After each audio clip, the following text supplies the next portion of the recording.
What up? What up? Live.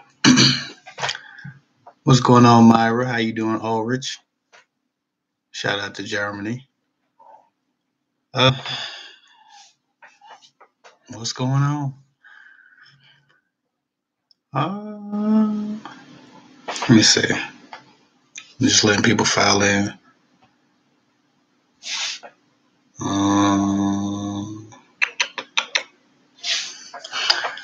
Okay, so before I get into this, I want to talk about a little bit about the video I did about approaching guys. Right. There was a huge backlash of people with their own doctrines, their own beliefs, their own ideas on that subject, and that's pretty cool. Like I like anytime I get a response or reaction. A non-response is actually worse than a bad response.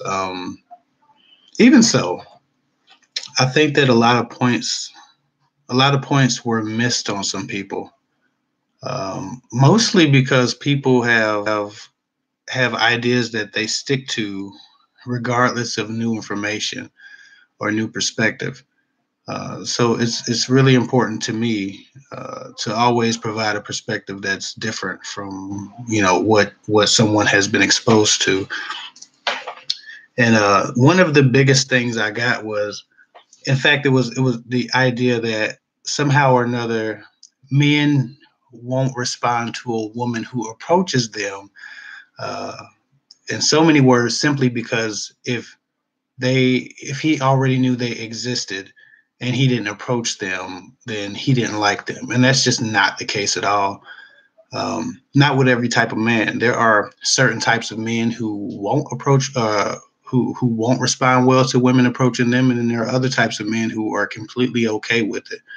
And it's foolish to assume the same mindset of every man, just like it's foolish to assume the same mindset of every woman.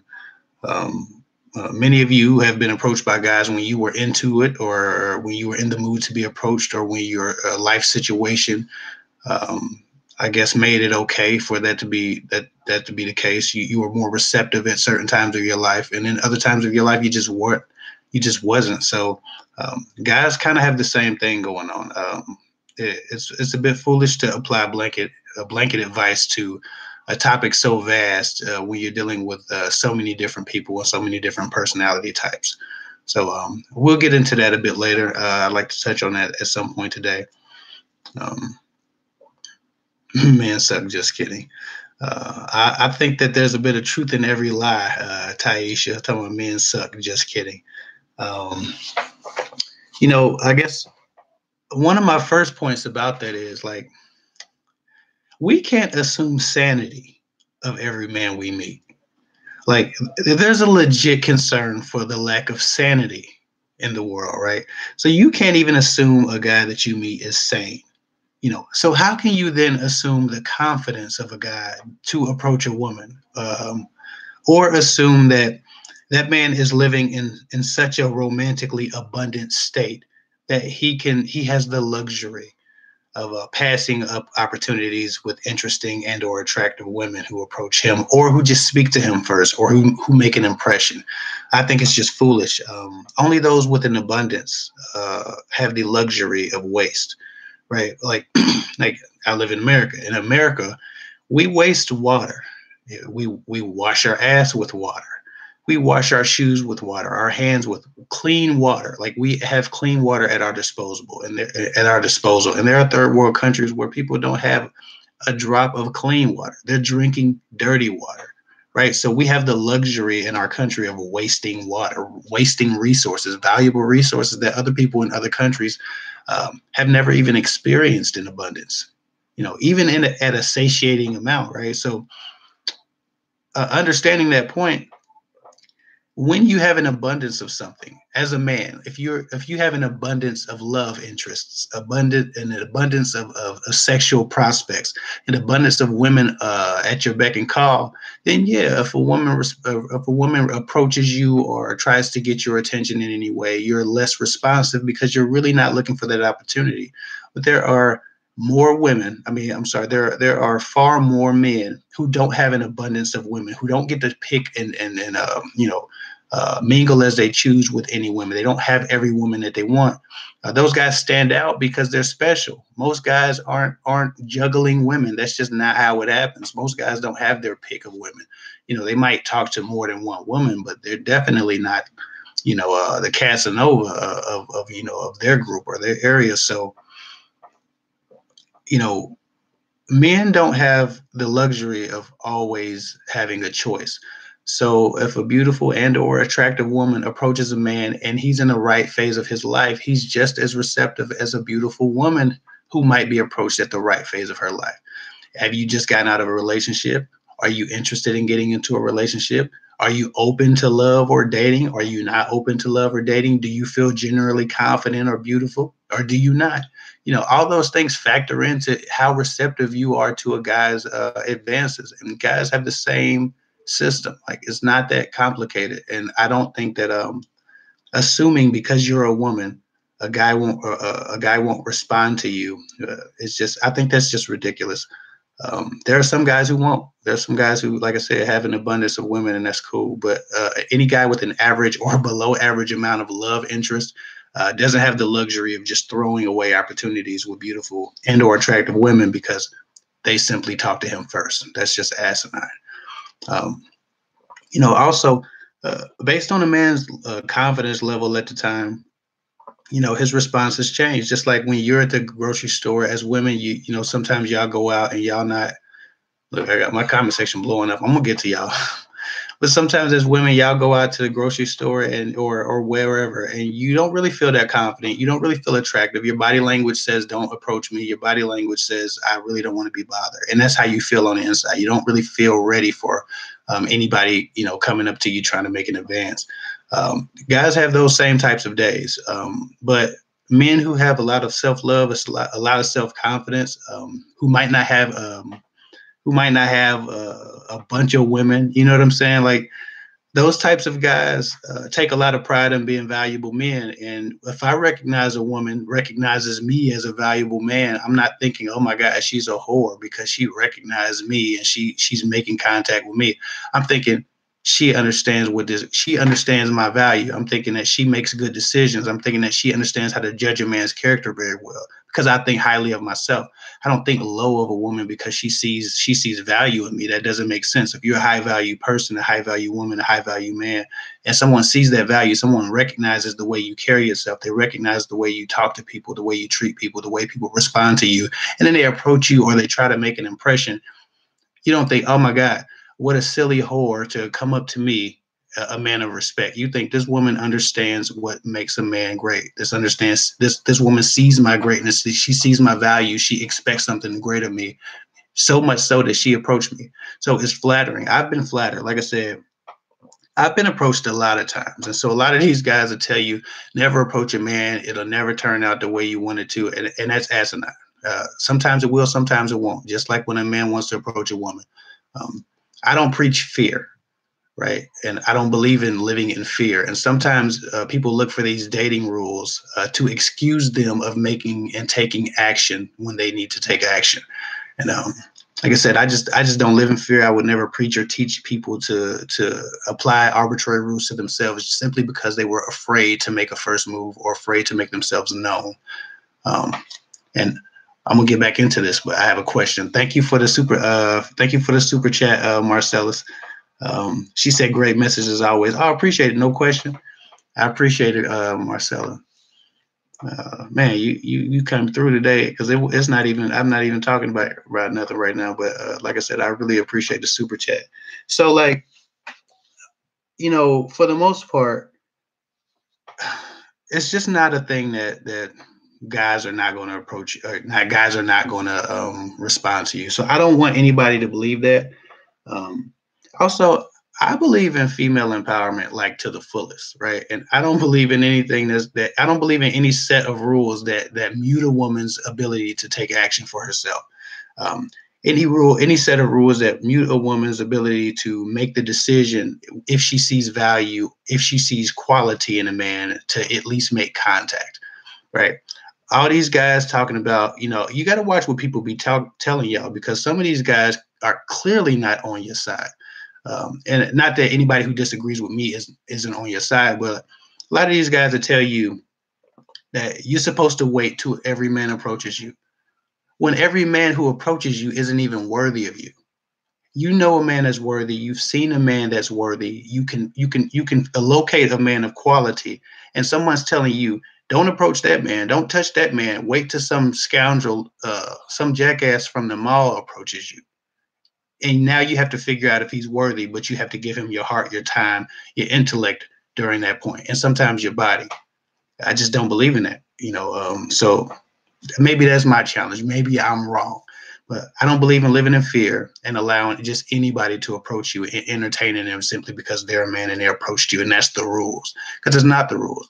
Women believe in equality until it requires responsibility of them. I believe in complete empowerment. And I think that when we get to a place that we can expect the actions to be taken on our own behalf, women to be in a better place with men. But until they accept complete responsibility, not just some of the responsibilities that are more convenient, they'll have these situations where you be approached by 10, 12 horrible men in a row because you fine, right? And they want your body, and because they're approaching you, you think that that's how it's supposed to work, when that's not how it works. If you know a man of quality, if you know a man that has integrity, has morals, values, standards, a good job, a future, at least make yourself known to him.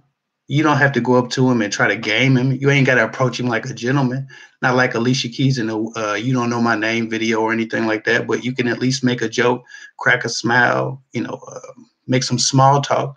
Let him know that he's welcome to you. That's what I mean by approaching a man, not coming up to him asking for his phone number, but just making an impression. So, that's my spiel for the most part on that. Like I said, and watch out. Just please watch out for what some of these guys are telling y'all. They're giving y'all these rules that require you to live in fear and under the subjugation of what a man wants you to do. Okay. For you guys for the women in here who are feminists, I know there's levels to this shit, but I don't think female empowerment comes at the hands of waiting for men to do anything. And men should be strong enough to make the first move. I get that, but if a man don't notice you first, he don't notice you first. If you notice him and he's quality, you need to do something about it. So that's how I feel about that.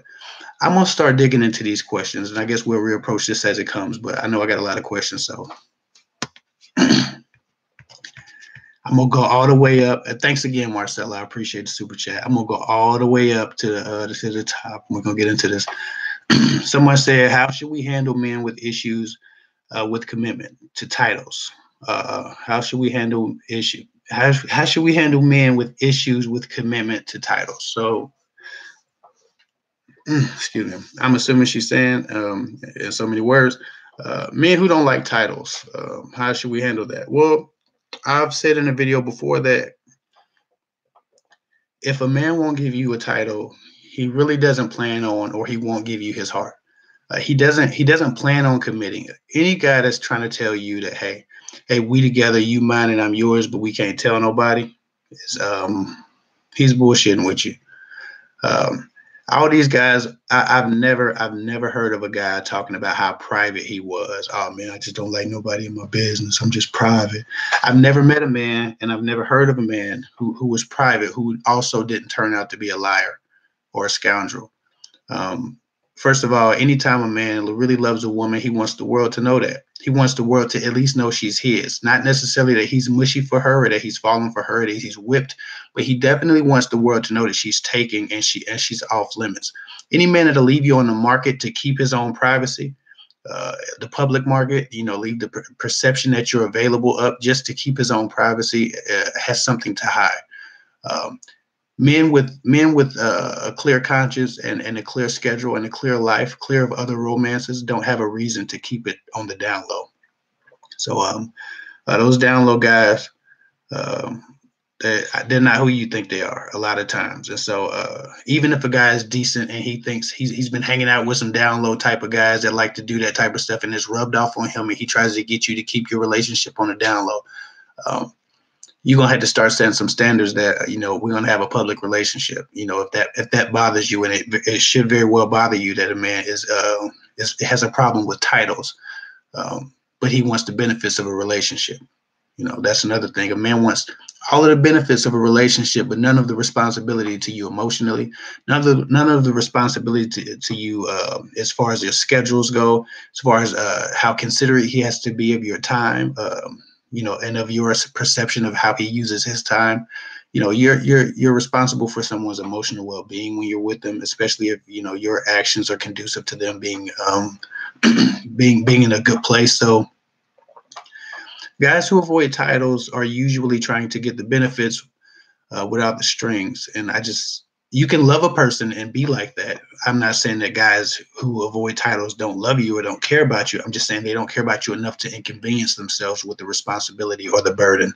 And that's a dangerous place to be if you're a woman or a man for that matter. But it's something men do most of the time. That was a long answer to a short question. Let me get back to another one. Please help us with the difference between like, crush, and desperate.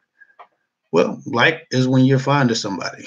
Crush is when you, I suppose, are really fond of them, right? And desperate is what you do when you want them to like you back. And desperate is an action word to me. Is desperation happens when you are trying to mold someone's response to who you are naturally. Desperation is when you change yourself, you mold yourself, you're malleable, you're a shapeshifter and a chameleon. You do whatever it takes to impress somebody. That happens as a result of desperation. Some people are desperate for attention. Some people are desperate for love. Some people are desperate for affection. So I guess it depends on why a person might be desperate. But, a like is anybody's just fond of anybody else. A crush is obviously more intense than that. And it involves some lust as well. But desperate to me is an action word, like I said, because it requires something of you to get a response from that person. Usually something not as genuine to you as we would hope. Someone said, good evening from Erie, PA. Good evening. Hello from California. What's going on? What's going on? Someone said, are you a mental health professional? Rhonda said, are you a mental health professional? No, I'm not. I'm just some guy from the internet. I swear I am. I get into psychology, though. I think that's one of my favorite things to study, like the mind. So I'm not going to say I haven't dug into it a great deal, but I'm not a mental health professional, and I don't want to be. Their hands are tied on a lot of things that I'd like to speak up about. Mental health professionals have a lot of rules that they have to follow, and they really can't dive into things that are outside of their realm of expertise. And I just want to be able to help people. And sometimes you can't help them just being on the other end of a couch. So that's what I feel about that. Let me see. Somebody making sure nobody asks a question. Okay. Somebody said, are they talking to each other? My bad. Disregard. Okay, somebody give me a $5 super chat. I appreciate that. Tisa Harris said, men say to me, I have a lot of game, and that's not who I am, and I don't know where that is coming from. I think that if men say you have a lot of game, Tisa, and that's not who you are trying to be, it's just something that's just inherent in you. Some people are naturally much more charismatic, much more influential, much more effective and infectious than other people. And I think that when men say that to you, they just mean that you're infectious, you're impactful, and for whatever reason, they don't have as much control over how they feel about you. Women who have a lot of game generally are smooth talkers. As one of my subscribers told me, they called it the silver tongue. So you good with you probably have a way with words. You probably talk to men with a lot of confidence. You probably have a lot of pull with men because of the way you talk to them, the way you carry yourself, the way you believe in yourself. So yeah, a man that might not use bigger words as I use might just say, "Hey, you have a lot of game." But he really just means you're infectious and you're persuasive in the romantic sense. We on this again. Okay.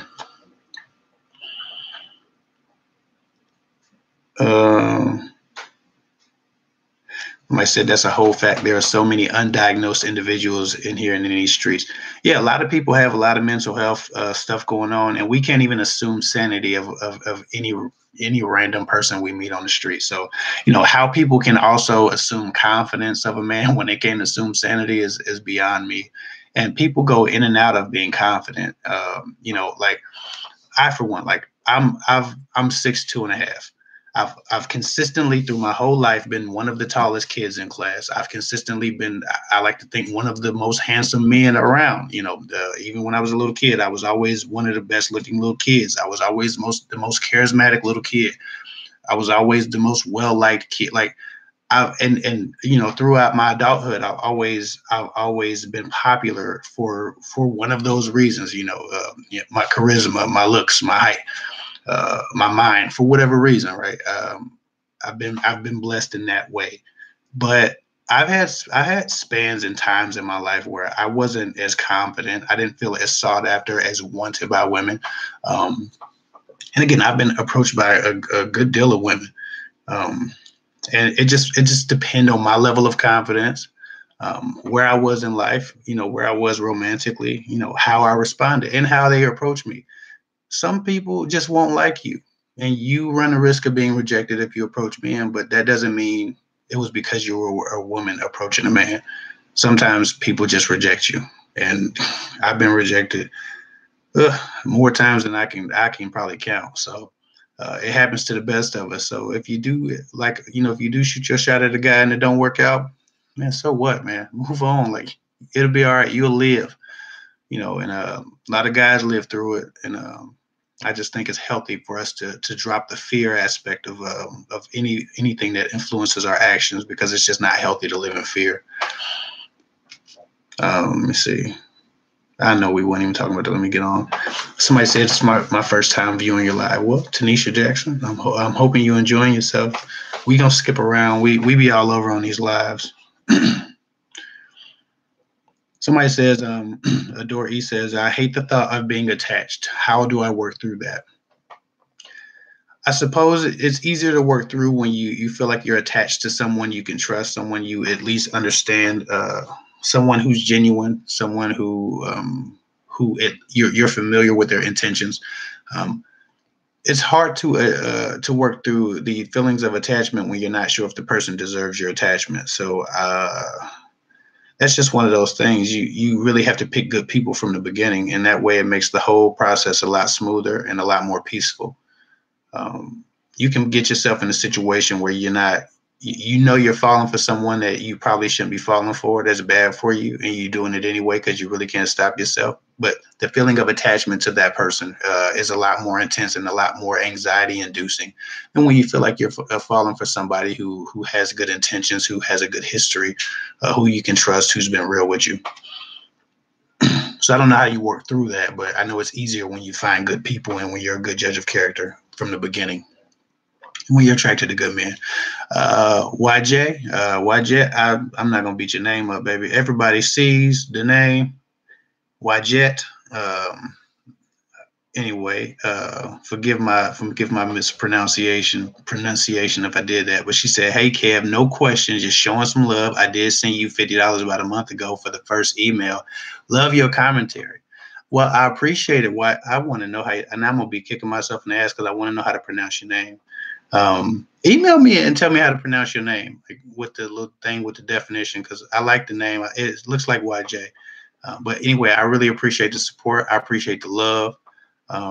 Like I said, people don't have to do nothing for me, and I always answer these questions, especially on these lives, for free. But when people support me with their pockets and with their actions, man, it really makes me feel the love, because I do a lot for a lot of people, and I look out for a lot of people. So it's really nice to get it back sometimes.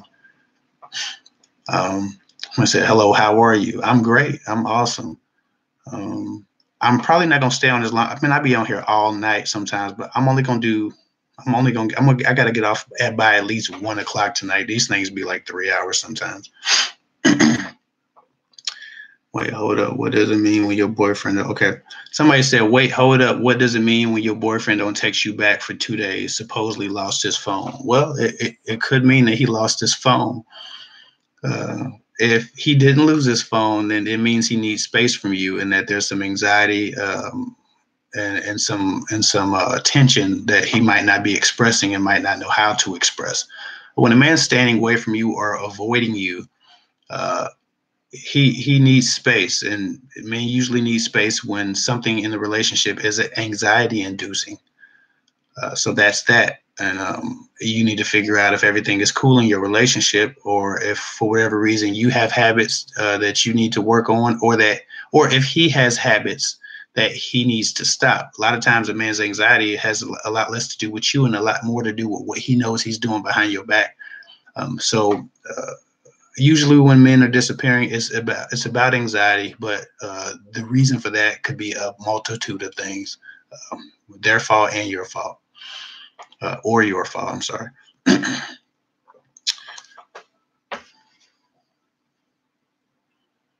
Somebody said, I suggest these videos to my clients. They're so informative. Well, I appreciate that, Rhonda. I do. I really appreciate that. I get that a lot in the comment section. A lot of professionals with, I don't know what kind of clients, but people say that quite a bit for me. And like I said, I really appreciate that. And somebody asked me if I was a mental health professional. I'm not, but I know for a fact that I have a lot of mental health professionals that subscribe to me and that talk to me in the comment sections and write me emails and stuff and let me know that, they're in support of what I'm doing and that, I'm not too far off the mark. So it's always nice to talk to someone who's actually a mental health professional and get that support. It's just validation that, I'm doing what I'm supposed to be doing. All right. Do you believe in karma? I do. I don't know. I mean, I guess I would call it karma because there's nothing else to call it. I don't dig into it that much. And I haven't dug into karma very, very deeply because I know I expect good karma. I'm a good person. I do the right thing. And the few instances in which I feel like I did the wrong thing in my life, at some point, whether it was a day or a month or years down the line, I received damn near the same thing from someone else that I had done. So yeah, I believe in karma. I believe in that luck following you. But I've never been a person who was very shysty or vindictive or conniving or disloyal. So I don't think about karma very much because I only expect great things to come to me because I really do think I'm great. So I do believe in karma, but not for me, for somebody else. I do enough good anyway to erase whatever I've done. As all the people I might have cussed out or people punched in the face or whatever I did. Broken J21, thank you so much for the $10 super chat. She said, "Hey Kev, do you think mentioning that you are looking for marriage on a dating profile is okay? I've read a lot of different opinions about this and would like your opinion. Thanks for your wisdom." I think that it's very important to know where you're going, and it's very important for the people you entertain to know where you want to go. But I think it's a bit premature on a dating profile to say I'm looking for a husband. It's not wrong. So I want to be clear about that. It's not wrong, and it's really nothing to disagree about. It has everything to do with your Apple Watch going off. Yeah. She said YJ or YJ. See, now I couldn't say. She said I said it correctly, but I just said it two different ways. So one of them are right, one of them are wrong. But sorry, Broken J. Yeah, it's more. It has more to do with your with your preference and obviously your conviction for looking for marriage. I think that there's power in putting that on a dating profile if you can find a man as passionate about that.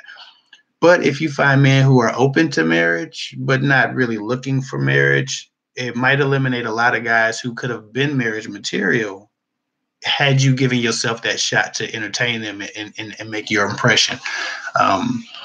That's the one thing about it, is that, it can be good and bad. I think it gives you a smaller net to fish with when, you say that up front.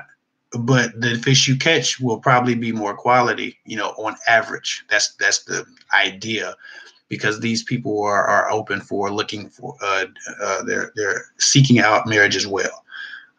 But there are a lot of men who don't really know they want to be married until they meet that one. And if you're special, if you're that one, then you could be missing out on those types of guys who might feel like that's a heavy place to start from. You know what I'm saying? No one wants to be burdened from the beginning. You have to kind of earn that from people, and some people just aren't aware that they want it and need it until they meet that woman. So I can't really give you a definitive answer. It's about the net you want to cast. Do you want to cast a bigger net and get more people in so you can do the filtering, or do you want to be filtered from other people's nets? That's the question. Um, I hope I answered your question, but I don't want to say yes or no because there's really not a wrong answer. It's about, like I said, the net you want to cast, and how much of a response you want to get to make those determinations for yourself. Tanya Lawson, I appreciate your $5 super chat. She says, blessings, bless you. Keep helping people. I was talking to this dude for 2 months, rejected, but I'm strong. He was scared of love. Yeah, sometimes a guy will a guy entertain you and it'll get serious for him a bit too fast, or you'll meet a guy who says, yeah, I'm looking for a girl, when he's really looking for entertainment. Some men aren't looking for romance as much as they're looking for romantic entertainment. And you meet those people, and you just have to sift through them. That's why you got to take your time. That's why I don't advocate a bunch of quick sex, not because I'm counting everybody's bodies or I'm trying to tell a woman what to do. I don't advocate for that stuff because you don't have enough time to make determinations about a person's enthusiasm for an actual relationship, and their intentions for an actual relationship.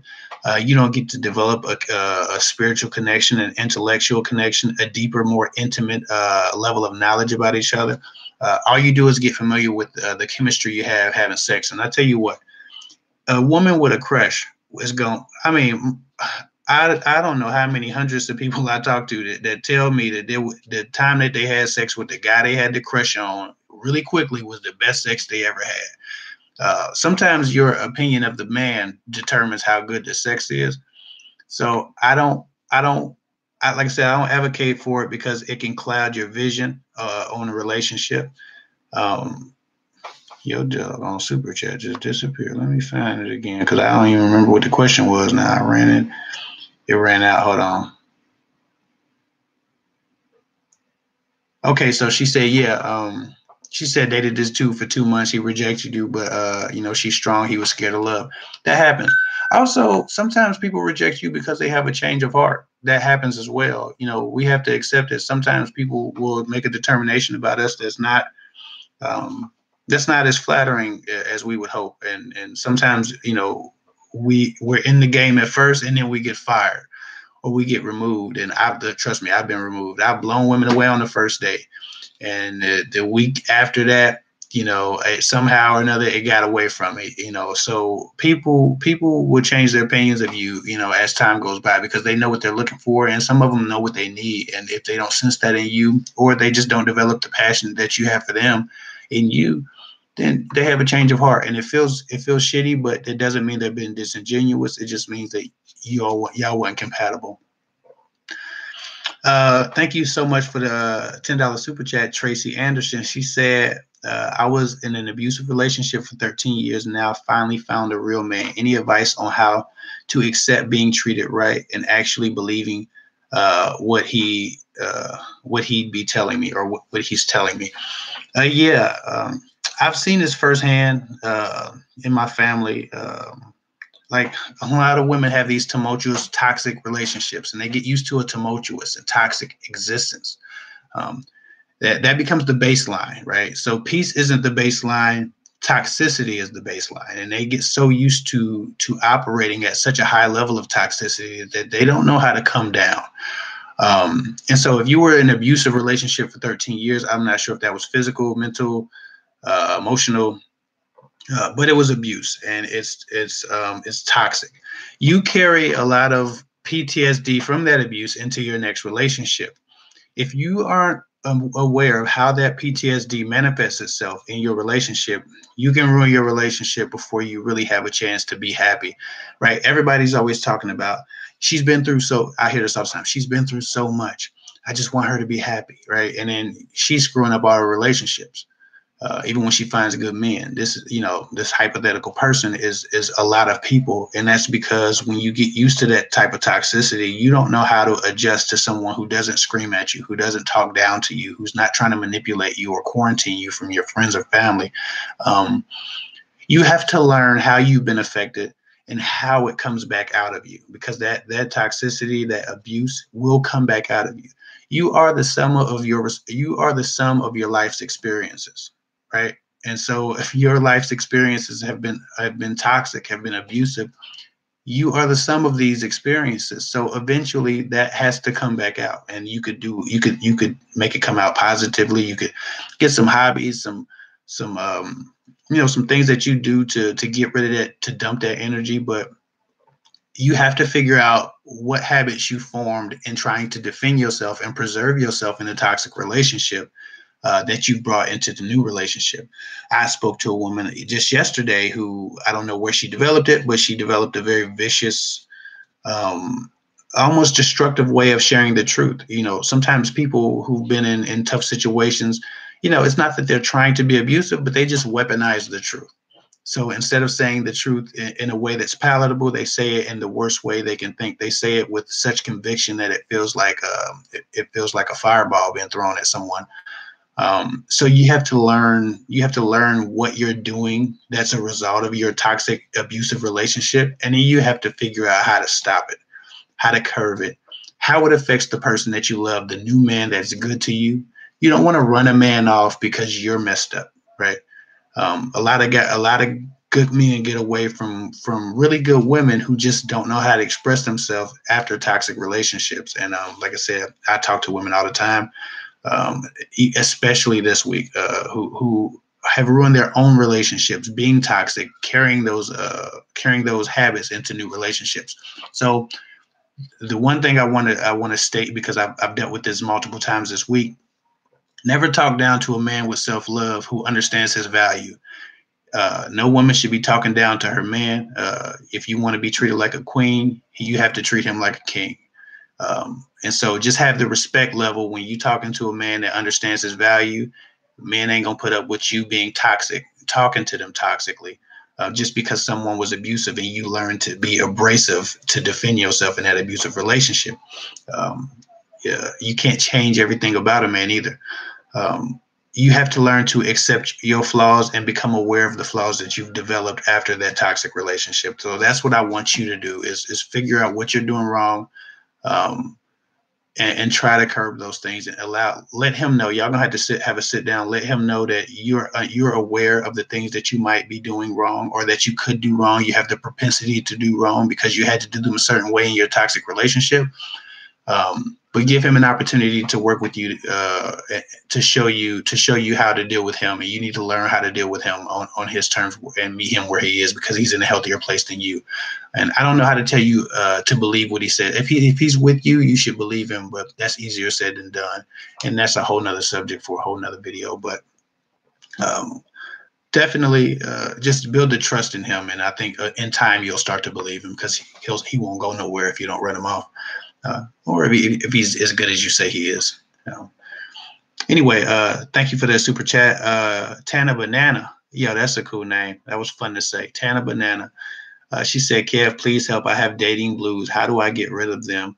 Last guy was a major liar, lied about his age, job, status, etc.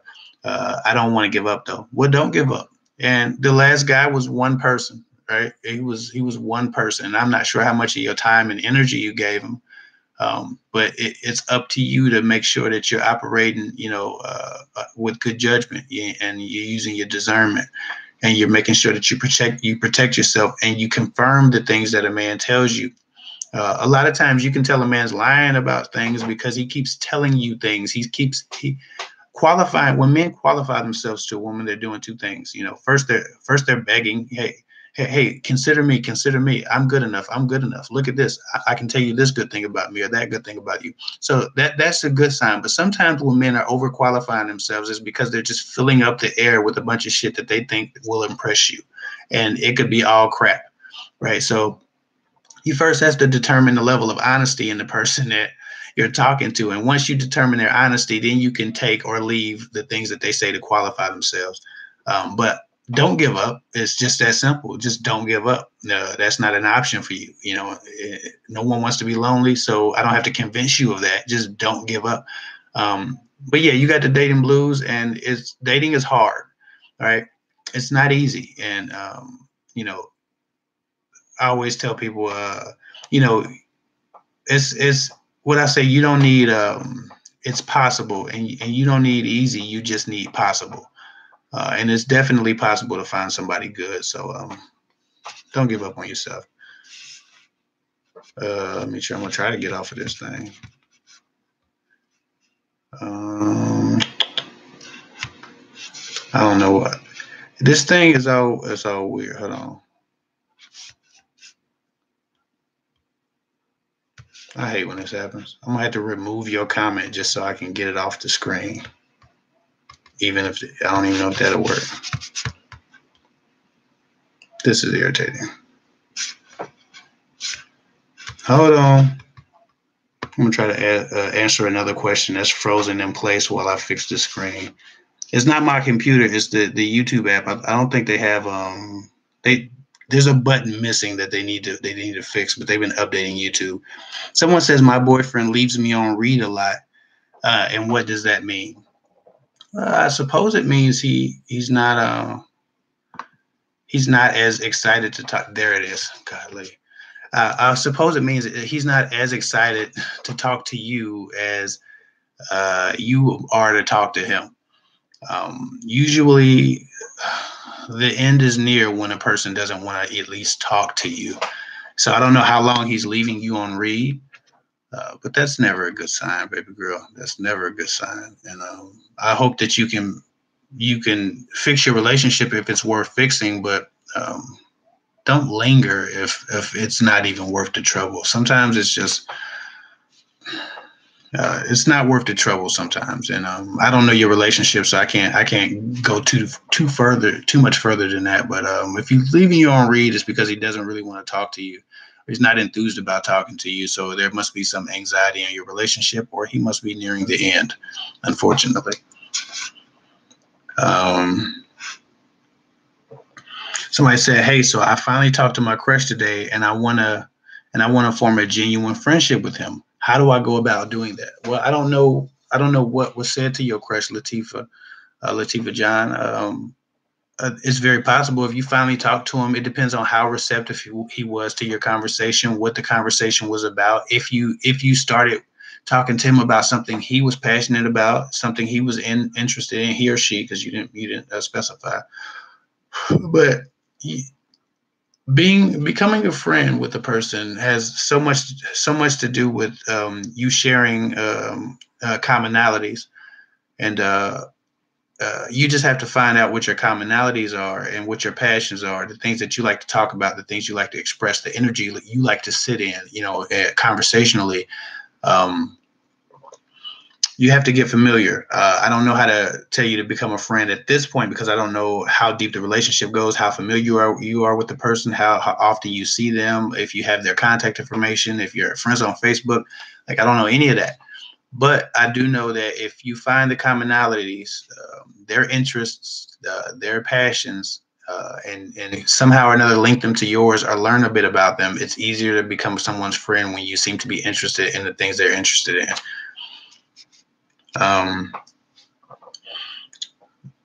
Somebody said, "Hey Kev, love your podcast." I wish this was a podcast. This is just a live session, but thank you for saying the word podcast. I'm actually starting a podcast. Yay. Right. People always talk about why, ask me why I don't go live more often. And I don't always have an answer for that. It's besides my kids stay up too late sometimes, and because they're not in school yet, it just happens. But I am starting a podcast, a weekly podcast. I'm gonna try to do it every week, and the podcast will be probably on iTunes, all of those podcasty platforms, and I'll always advertise it on my YouTube. But the podcast will be about everything, not just relationships. We'll talk about life and the concepts of life. We'll talk about relationships from friendships to family members to, obviously romance. We're just gonna talk about life. I'm not sure what it's going to be called right now. I'm still on the edge about I'm still on the fence about what the name of the podcast will be, but it definitely will be a podcast. It'll be on iTunes, SoundCloud, Spotify. I don't know where the podcasts are, but it is going to be everywhere. I'll probably keep them about. I better sneeze. I think I'm about to sneeze. Okay. I'll probably keep them about 30 minutes, 30 minutes in length. And like I said, we'll talk about life because, like, I don't believe that my gifts are limited to relationships. And I really love sharing, the other parts of my mind with people. And not because I think I'm so great, but because I've been able to help people in other parts of their life besides their relationship. So that's very important to me. I'm starting a podcast. I hope I can get as many of y'all over to the podcast to watch it. This live group is the group to do it because y'all watch me for 15 minutes, 16 minutes. Some people watch the whole live, not very many, but a lot of people do.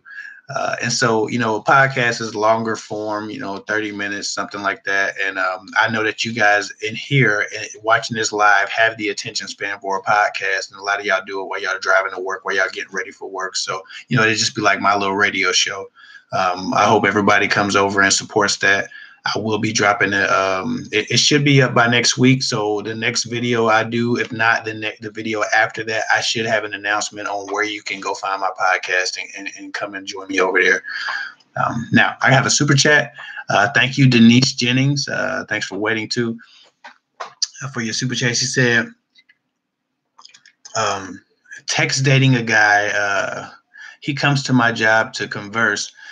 But I want more. He tells me he moves slow, but wants me. I haven't dated in 2 years, so I'm not sure if this is normal.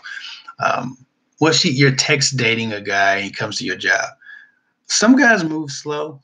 Some guys move really slow. Like I used to talk to a girl for a month before I decided that, I'd be like, we would start. Like, okay, we might be boyfriend and girlfriend if this month goes well, and I'm sure it would sound much much more romantic as it came out. But that was basically the gist of it. A woman approached me. Well, I get to know you this month, and we'll see what the hell happens. And I move slow. I'm not kissing a girl on the first or second date. I just got to feel her energy. Like, I want to feel her energy. I'm not trying to get into her head and, start playing with her body because I don't know where it's going. And I don't know if she'll be able to handle it if it gets there. So I've always moved slow. So I can speak for men that move slow, that's a thing. I'm not sure how slow he's been moving. You said you haven't dated in 2 years. I'm sure you haven't met him or been text dating him for 2 years. So I don't have enough context, but because you did super chat me, and we might have to dig into this a bit more, you are free to email me and just put a bunch of stars or a bunch of symbols in the Gmail. Email me at kevhicktalksguyswithgirls@gmail.com and kind of break down the situation a bit more for me because I want to answer your question. You've been generous with me. But I don't know how slow he's being, and the text dating relationship thing is always alarming because if a man's not hearing your voice, who's hearing his voice? Like, I don't think that nobody, like, men want to hear the woman's voice that they're interested in, and I don't know what's up with this new text generation, but I don't understand it, and maybe I just never will.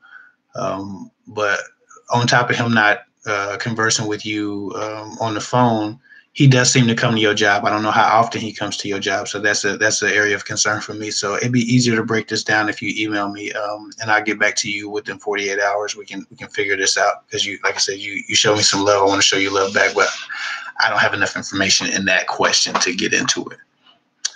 Let me see. We'll move down. I think I was frozen at the top for a minute. Do you have to take time to heal yourself before you get into a relationship? YJ? I believe so. I believe that you should always take time to heal yourself.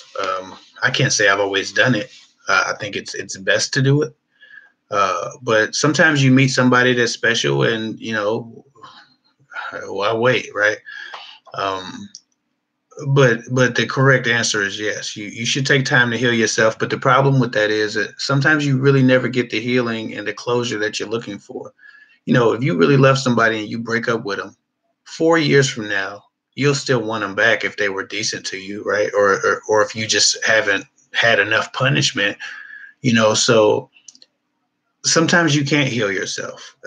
Sometimes that's a fantasy that people have, right? To be completely ready and completely over another person. That's not how life works. That's not how a lot of things work, especially when it's about love and you spent years with a person and they're so ingrained in your spirit and who you are.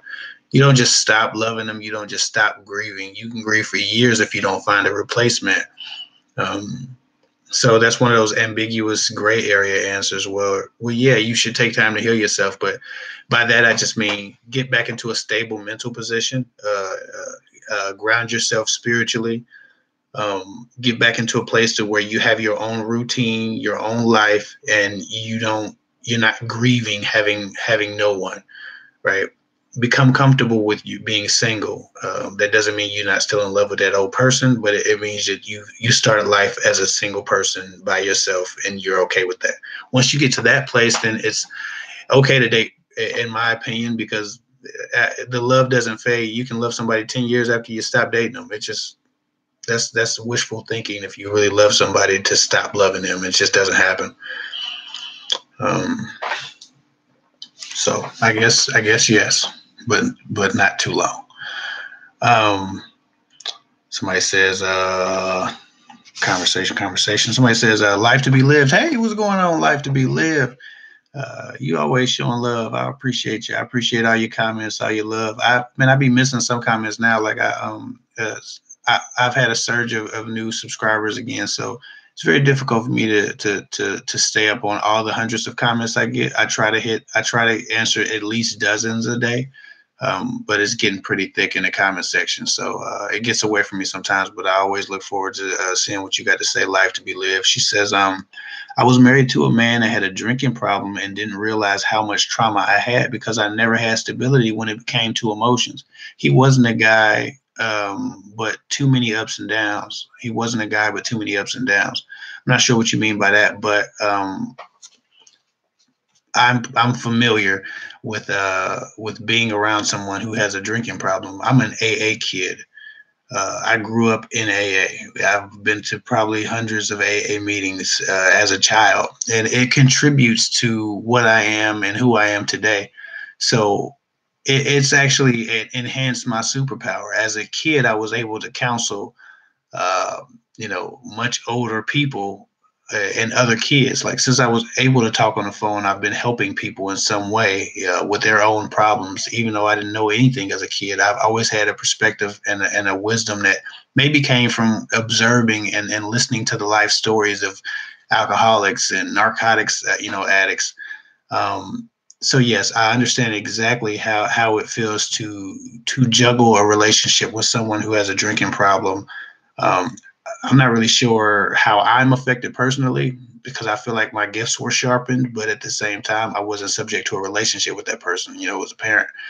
Um, so, when it comes to that, uh, I guess you discover that in time. But once you discover that trauma manifesting itself, you have to make the adjustment because all you can do is ruin your next relationship. Uh, Still adjusted at the level at which you have to communicate with an alcoholic.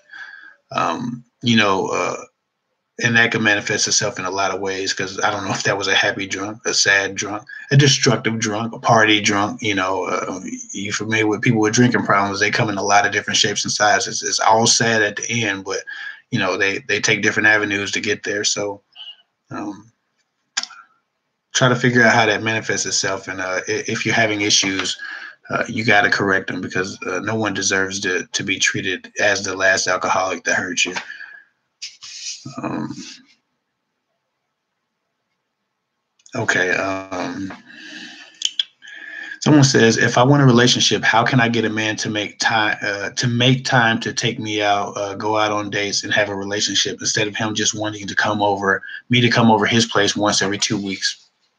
Lavana, Lavina Graceful. If you, first of all, never beg for a man's time. A man who wants you and wants you off the market and wants you to be entertained or wants to be the only person entertaining you is going to make sure he's taking up that time. And if he doesn't have the time, he's going to make sure that when he gets the time, he's doing things that are more conducive for you to think of him seriously. Um, men aren't men aren't stupid. Like if I'm only seeing you every 2 weeks, it's quite possible that you're seeing other people, or that other people could move in and make a larger, more dense, more heavy impression on your life than I can in my once every 2 weeks. And then you're going over to his place. He's not even giving you the effort of a relationship. It probably just means he's hitting it every 2 weeks. Um, and maybe he's not. Maybe y'all just watching Netflix and there's no chill. But I haven't met a whole bunch of people like that. Most of the time, there's more chill than Netflix, and every 2 weeks is just not a good place to be with a guy that you're trying to have a relationship with, because I'm sure that he could give you a bit more time, and he's not. He's choosing not to, and I'm not sure if that's because you're being juggled between. He's juggling other people who entertain his space and time, or he's just not as interested in you as you are in him. Um, you can definitely grow the relationship. I'm not saying he's a scoundrel. I'm not saying he's talking to other women. I'm not saying he's not interested. What I'm saying is either he's very, very lazy, or he's not as interested in something real as you are. Because every 2 weeks is a while. Only going over his place shows absolutely zero effort to impress you. That means you're doing most of the chasing, probably more of the work. I would assume that you're taking more of the actions, and you're the one trying to make the impression, which means you're chasing him.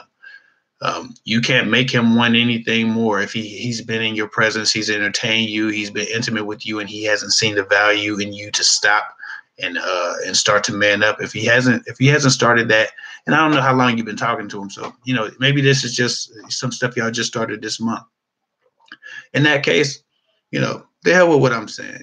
Give it a bit of time. But if you've known him for over a month, and he's not making an effort to increase your visits, or the time you spend on the phone, or the intimacy level emotionally, then you really have to consider to stop wasting your time with a gentleman who might not have a future plan for you. Figure out what you are to him, and not like what are we conversation, but just figure out where he is on the dating spectrum, like what he feels about dating and relationships, because he's playing with you right now. That's if y'all been, hanging out for a little bit. If it's brand new, then you might just be jumping the gun on this question. Vivian, what's going on? I talk to Vivian all the time. Vivian, what's happening? Vivian's a dancer, and she's very good at it. She says, "Why is it that guys?" I'm losing my voice because I ran my damn mouth all day at work. I was talking my ass off at work, so I ran my voice. I think I was losing my voice at work, and it's probably gonna catch up with me here. Vivian says, "Why is it that guys are put into the friend zone and do this on and off friendship, distancing themselves drastically at times? I don't do that when I'm being friend zoned." Okay. Oh, God, that's a very good question, man. Vivian, you a VIP today. So Vivian said basically, why is it when you put a guy in a friend zone, he starts turning himself on and off, like he starts and stops a friendship repeatedly? It's because men are trained and told in so many ways by dating gurus, people around them. Pick somebody. She'll change her mind if you start treating her like crap. She'll change her mind if you separate herself. She'll change her mind if she thinks you move on. And so guys who don't want to be in a friend zone have to find a way to manipulate your emotions. And one of the easiest ways to get a woman to be interested in you is to learn how to control her emotions. If you can get control over a woman's emotions, you win. You're the man. And everybody knows that. And so the easiest way to do that is to cause her to feel up and down, to create an emotional roller coaster for her. And sometimes if you're in a friend zone, it's because she feels too much stability and boredom emotionally with you. She's not concerned about your ups or downs, and she really doesn't have any with you. She's in this very stagnant place with you emotionally. So as a guy, inherently, and sometimes at the advice of others, you do things that cause her trauma or upset or anxiety, because the more a person is thinking about you, the more they start to like you. They become more fond of you psychologically. That's just kind of how it works. So if she's wondering if y'all still friends, if you're upset with her, if she's burdened with trying to fix things, ultimately it could increase the chances of you being seen as a potential romantic partner with her, because now you don't look like someone's a shoe-in. Now you don't look like someone she can take for granted is going to be there. It causes you to be a bit more attractive as a man. So that's it, in no uncertain terms. That's what men are trained and learn and experience, and it kind of works. It does. It works. I've been friend zoned and played around, and yeah, it gets you out of the friend zone or it gets you closer to your destination. Sometimes it works, sometimes it doesn't, but a lot of times it does work. So that's why men do that, Viva. Um, but if you just stay steadfast in them, just being friends with them and not really don't waver on your opinion or your position, they'll eventually level out when they realize and make peace with the fact that they don't have anything else coming. But if I don't know, we'll talk, Vivian. We got some things to talk about anyway. I was going to check on you today. I think I have an email from you I need to respond to, and I'm going to respond to a few of them tonight when I get off of here. I think I have 3 that I have to respond to tonight specifically. Lavina Graceful says, if I want a relationship, how do I get a man? Okay, I already answered that one. Somebody said, what about half toxic and half good? I think Ahmad Delete or Delight says, what about half toxic and half good? I'm not sure if you're talking about you or your mate, but half toxic and half good is horrible. It's tumultuous. It's up, it's down. It's really good when it's good, and it's really bad when it's bad. I think that if you're half toxic, why not just be less toxic? Why not agree to be better for each other and commit yourselves to more healthy means of communication and handling of each other. Toxic, if you can describe anything as toxic in a relationship, it should probably be handled. So that's how I feel about that. And 50% is still a F in school. Ain't nobody passing with a 50, right? So if it's not good enough to pass in class, then it damn sure ain't good enough to pass a relationship. That's going to be a long, tumultuous, very shitty existence that you have with a mate that you could spend years of your life resenting. 50% is a fail. It's an F. So that's just how I feel about that. Somebody said that's manipulation. I don't know what they're saying is manipulation. It could be manipulation. I'm not sure if it's referring to my comment or somebody else's comment. Somebody said no one is perfect. They're absolutely not perfect, but everyone isn't toxic. And I'm not sure if your comment was about my comment, but that's definitely a thing. Yeah, no one is perfect, and we're not looking for perfection. We're looking for a participating, cooperating spouse whose idea of a good relationship. Good gracious, man, my voice is dipping. Whose idea of a good relationship is participating and being their best and attempting to be their best. So no one is perfect, but you can try. Everyone can try. A lot of people use the term "no one's perfect" or "I'm not perfect, but I'm not perfect, but," and then the but is some bullshit. The but be some stuff that they need to get together. And so people use that term as an excuse to be toxic or to be really bad at something. And not being perfect is one thing, but being particularly shitty at something is a whole nother thing. So that's that. Y'all excuse me. I'm gonna be the rest of the time because I feel my voice doing something else. Melissa Charles says, thank you for the super chat, by the way. She says, I'm in love with this guy, but none of my close relatives approve of him. I think the main reason is because he already has kids. What do I do? I'm 18. He's 5 years older, but I want him. Okay, I get that. The problem is that the close relatives, they first of all love you. And they love you far more than this guy loves you coming into your life. Also, you're 18 and you want him. I'm almost positive that you have an image of him you know who he is. I'm not saying you don't know who he is and you don't know enough to like him, but I'm saying your fantasy of the relationship is making more of a decision than the practicality of you stepping into the motherhood of a bunch of kids you don't know. I don't know how many kids he has, but you said kids. So maybe that's two, maybe that's three, maybe that's five.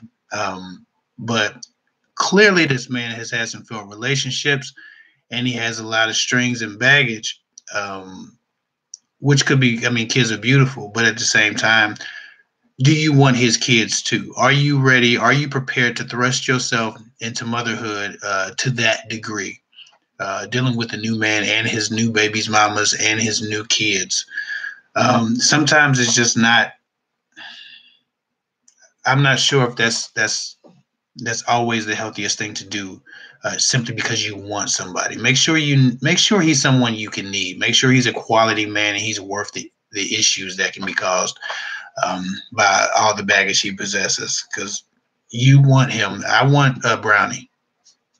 Like, that's not a valuable enough reason to thrust yourself into such a potentially uh, anxiety inducing relationship. But I understand it. I'm not trying to dismiss your feelings, but you said you want him and you're in love with him, but I don't know anything else about him outside of what you want. Yeah, I don't know if he deserves that love. Thank you, Vivian, for the $5 super chat. She said to buy candies for your kids. Boy, we got a bucket of candy over here because I only gave trick or treat candy out to 14 kids came over to my house. So we still got Halloween candy from trick or treat. Man, I was disappointed. I was giving people handfuls of that shit. I was trying to get rid of it. But yeah, Melissa Charles, make sure, like, you really got to consider. Make sure, and I'm not saying don't. I'm saying, if he's a quality man, this is, do what you got to do. But people don't approve of him because they don't see him being as into him. I mean, being as into you as you are of him, and also they might not see any value in him. And you got to understand that they're not hating, and I don't think you think that. But when your relatives don't like somebody, it's because they have a perspective that you are either refusing to see or don't see. And so it's always valuable to at least find out why they don't like him. And if there's some congruency there and some parallels there between each individual, and if it makes sense. Because sometimes you can have the rose-colored glasses on, and then you can ruin your life because you just don't want to hear nobody's critique of your man. And I've known a lot of women to get involved with some very, very low down, shitty, useless, worthless people, and then be mad at everybody around them because nobody liked them, and then separate themselves, cuss out all their friends, cuss out all their family members because they hating on their man, and it's just some immature little girl stuff. So just make sure that you have a correct perspective of who that man is and why you want him so bad, why you in love with him so bad. And if you want kids, because those are your kids. If you get with that man and it's serious, then become your kids. You stepmom, you second mom, and that's a whole nother responsibility. So are you ready for that? Denise Jennings, what's going on? Were you coming through tonight, Denise? I appreciate you. She said, what about guys that say they don't chase, don't remember dates, just don't, but say they have things to offer? Okay, a lot of men say they don't chase. I always said that I ain't gonna chase no woman, and what I mean by that is I'm not gonna compete, and I'm not gonna kiss your ass, right? But I'm going to pursue. You understand what I'm saying? And chasing and pursuing is different. Chasing to me requires a man to humble himself to such a degree that he can allow himself to be mistreated and be ignored and be dismissed. And he allows flaky behavior simply because he's pining for the affection of a woman. I don't have to do all of that, and I never have. I'm married now, but that wasn't something I was willing to do. What I was willing to do was meet a woman halfway. I was willing to meet a woman, 60% of the way. But I'm not willing to. I'm not gonna compete with a bunch of other dudes. Like, if we talking, we talking. I'm not gonna be Wednesday's date. You got to date Tuesday, and all this crap. Like, we're not doing that. So when a man say he don't chase, he's just telling you that he has enough pride that you're not gonna make a fool out of him and use him for free dates, or dismiss him. He doesn't want to be dismissed. He wants to be taken seriously. That's what he means when he says he don't chase. If a guy doesn't remember dates, he could be dismissing you. So that's where you met him you met him halfway when he said he don't chase, but then he could be dismissing you, which could be pretty toxic. You never want to let a guy dismiss you, and that become a standard of how you relate to each other. So, he says he has things to offer. I believe that. He says he doesn't chase. I believe that. He takes himself seriously, but he also has to take you seriously. You understand what I'm saying? And you shouldn't have to chase him. If he's not going to chase and you're not going to chase, y'all need to be meeting in the middle. And so that's how I feel about that. Anita Watkins, thank you for the $20 super chat. She said, keep doing what you're doing, brother. Bashful face emoji with the hands. I appreciate you. Thank you so much. I really appreciate the love. All right. Somebody said, I know it's hypocritical, but I don't want to date a guy with kids. And I have enough on my plate with my own child. That's not really hypocritical. That's if a couple has kids and the wife wants more kids and the father doesn't want more kids, it's not hypocritical for him to say he doesn't want another kid. You know what I'm saying? Like, you don't understand the responsibility and the gravity of raising babies. So I understand you have a kid, and that can be seen as, what you bring to the table. I'm bringing a kid. It can be seen as baggage. I get it. But you don't want to take on parenthood a second time around. Like, you want to raise your kid and get out the game. I feel you. Or you want to create a family with the next man. I don't think that not wanting another kid to raise is hypocritical. I think that's the natural instinct of someone who understands the gravity of raising kids. So I wouldn't feel too bad about that. Now, if you come in with 6 and 7 kids and then you tell me, I don't want no man with kids, yeah, you should probably get your shit together. But I don't think that's hypocritical, just wanting a man with a clean slate so you don't have to take on more financial stress and more burden of parenthood, because kids will drive you crazy. They worry you to death, and everything don't go right with kids sometimes. And so, as a parent, I've been through some hellacious things, and I'm done with having kids. And so I understand exactly what you mean when you say you don't want no more kids. I got two sons. I'm not having no more kids. Done with it. I love my babies, but I'm done. I ain't having no more. Somebody said,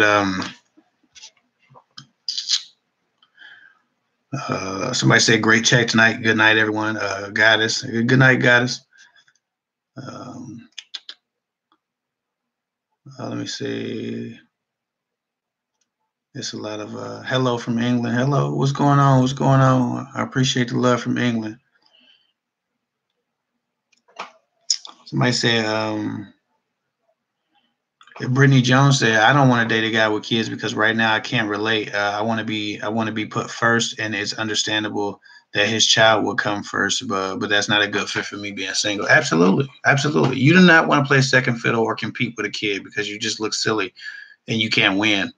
You know what I'm saying? So, like I said, the parenting thing, that has to be something that someone really desires. And that's why I told the young lady, make sure you want babies, because it's a whole different experience than just dating a guy and living in the bliss of y'all sexually hot relationship. Like, that is just one part of it. That parenthood is serious. You pick these kids up, you take these kids out. These kids got doctor's appointment. This kid's sick. This kid's an asshole. This kid's on punishment. Man, these kids are all over the place. So make sure you want that. Somebody said, if you sleep with a guy on the first night, does that hinder him from taking you serious? Not every guy, but a guy like me would probably have a problem. But a guy like me would probably, I've turned down women on the first date. I've showed up at women's houses and they were ass naked when I got there. Twice, actually. That happened to me twice. And that wasn't even the gist of our conversation leading up to me going over there. I'm going for, one time I was going for a first date and the girl showed up. I showed up to a girl's house to pick her up, and she was in the bathtub and called me in the bathroom. And, I hang out, I talked to her, and she was in the tub and shit. But, and that night she wanted to do it, and I thought she was a bit too forward. You know what I'm saying? I don't know what the hell I was getting myself into, so I backed out of that one. I bowed out. She threw some birth control pills or something. I don't know what the hell happened. It was a weird one.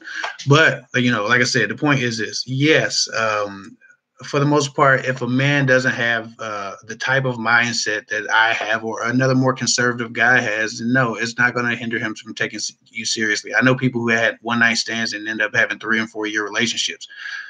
But I know much more women, a vastly higher number of women who have one night stands and never hear from a guy again, or ultimately just end up being booty calls. And so when you're looking at the numbers, at least from my experience, the numbers aren't friendly to that type of activity.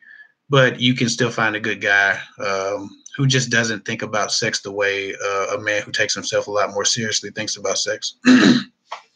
Not that he's any worse off or any less quality than that man, but it's according to every man's self-image, and I just don't, me personally, or a guy like me, wouldn't want to feel like it doesn't take. I need to know that I'm with you because I'm special, because that's where my confidence is. That's where my self-image is, and in some many ways, my insecurities line up with my values. And everyone has insecurities. Everyone has values, morals, insecurities. We all have these things. Some guys don't care about where you are sexually. I'm a type of guy who do, and I'm not insecure sexually, but I want to know that I'm not sharing the table with peasants. Like a king doesn't want to break bread with peasants. And some guys feel like, I'm special. Why would I follow this dude down the street who just lays down with anybody? And why is she laying down with any old Joe Schmo down the street and then she gonna lay with me? I'm great, and this dude ain't nobody. Like, some people feel like that. Men with a lot of pride feel like that. So it just depends on how much pride that man got, how connected that pride is to his sexuality. A lot of things. It doesn't mean he's insecure or he's secure. It really has a lot less to do with it. It just means you're a reflection of his self-image. And if he has a certain type of self-image, he's not going to like trying to get into a serious relationship with a woman he feels like is giving it to any guy that takes her out on a date or goes to the movies with her. But that's just those types of guys. A lot of guys will love you forever after sex on the first night. So it just depends. Hello from Ohio. Love this convo. Hello, Kania from Ohio. Kania Latrice. I'm from Ohio too. So hello back from Ohio. Not telling you where I'm from because the stalker thing is becoming a real possibility. But hey, hello from Ohio.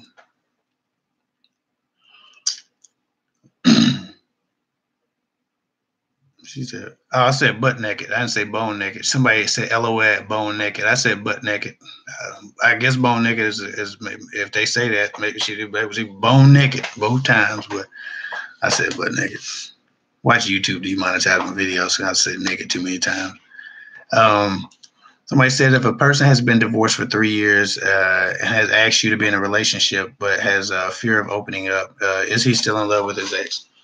No, that doesn't mean he's in love with his ex because he has a fear of opening up. I think that we talk about PTS and trauma, right? Post-traumatic stress disorder, trauma from toxic relationships. If a man is scared to open up, is because the last time he opened up on large scale, his vulnerabilities were not respected. They were misused. They were used against him. He was made to feel small. He was reduced. He felt like he was abused in some way, and his vulnerability was used against him. That's what happens when a man is scared to open up. And then some guys just don't naturally open up. Period. So I don't know what you mean by open up. That could be a plethora of different things. So that's to be determined. But yeah, he definitely. It could have other issues outside of being in love with his ex. I don't think that that's the thing. And nothing you can do anyway. Like I said, you don't stop loving a person, so you can't really hold that against him. In love is one thing. He can still love her, but being in love with her and that going into his actions would be the violation you seek, not just him knowing of his ex and still loving her and caring about her well-being.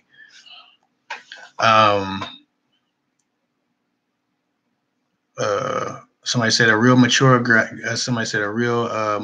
like you wouldn't just want to be used or use a girl. No, I'd absolutely not. That's not my style. And some girls are fertile.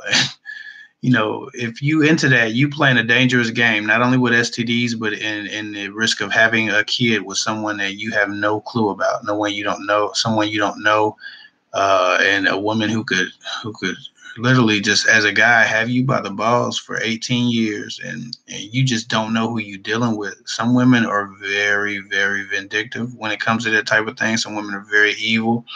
And a lot of these men ain't shit. A lot of these men will not help you. And so you're running around laying down with these men talking about you got to test drive the car before you buy it and all this shit. And then you never hear from them again. You raising a kid by yourself. You don't know the baby's daddy or something like that because you trying to live this sex progressive life, but you're not being safe about it. And so there's a lot of issues with people trading sex before it's appropriate. But mostly it's just about self-preservation, and you got to protect yourself. And that's always a concern. That's always my concern for women who do it is not that they're whores or this or that. I don't really care about their body count. I care about their self-preservation instincts. Somebody said, Miss Sky said, if a person has been, or I already answered that question. I'm sorry. Do any of your exes watch your videos? I don't know. I would assume so. I would assume that there are, and I've known this to be true. I have a lot of people that watch my videos that know me very closely personally, that never mention or say anything. They're not in the comment section. They don't write me about it, but they quietly watch me. They're like phantom viewers. And I'd be over somebody's house and somebody be like, yeah, I was watching your video the other day. You said this, man, that was bomb. I'm like, you watch my videos? So I'm sure that I have. I don't have a lot of exes because again, I don't. My relationships be long as hell. Like people, I know how to treat a woman, and when women understand that, I'm a high value person. I don't get into a lot of relationships. So I don't have a lot of official exes. I have a lot of women I used to talk to, entertain, that type of stuff going on. I have a few actual exes, but I don't know if they watch my video. I would assume they do.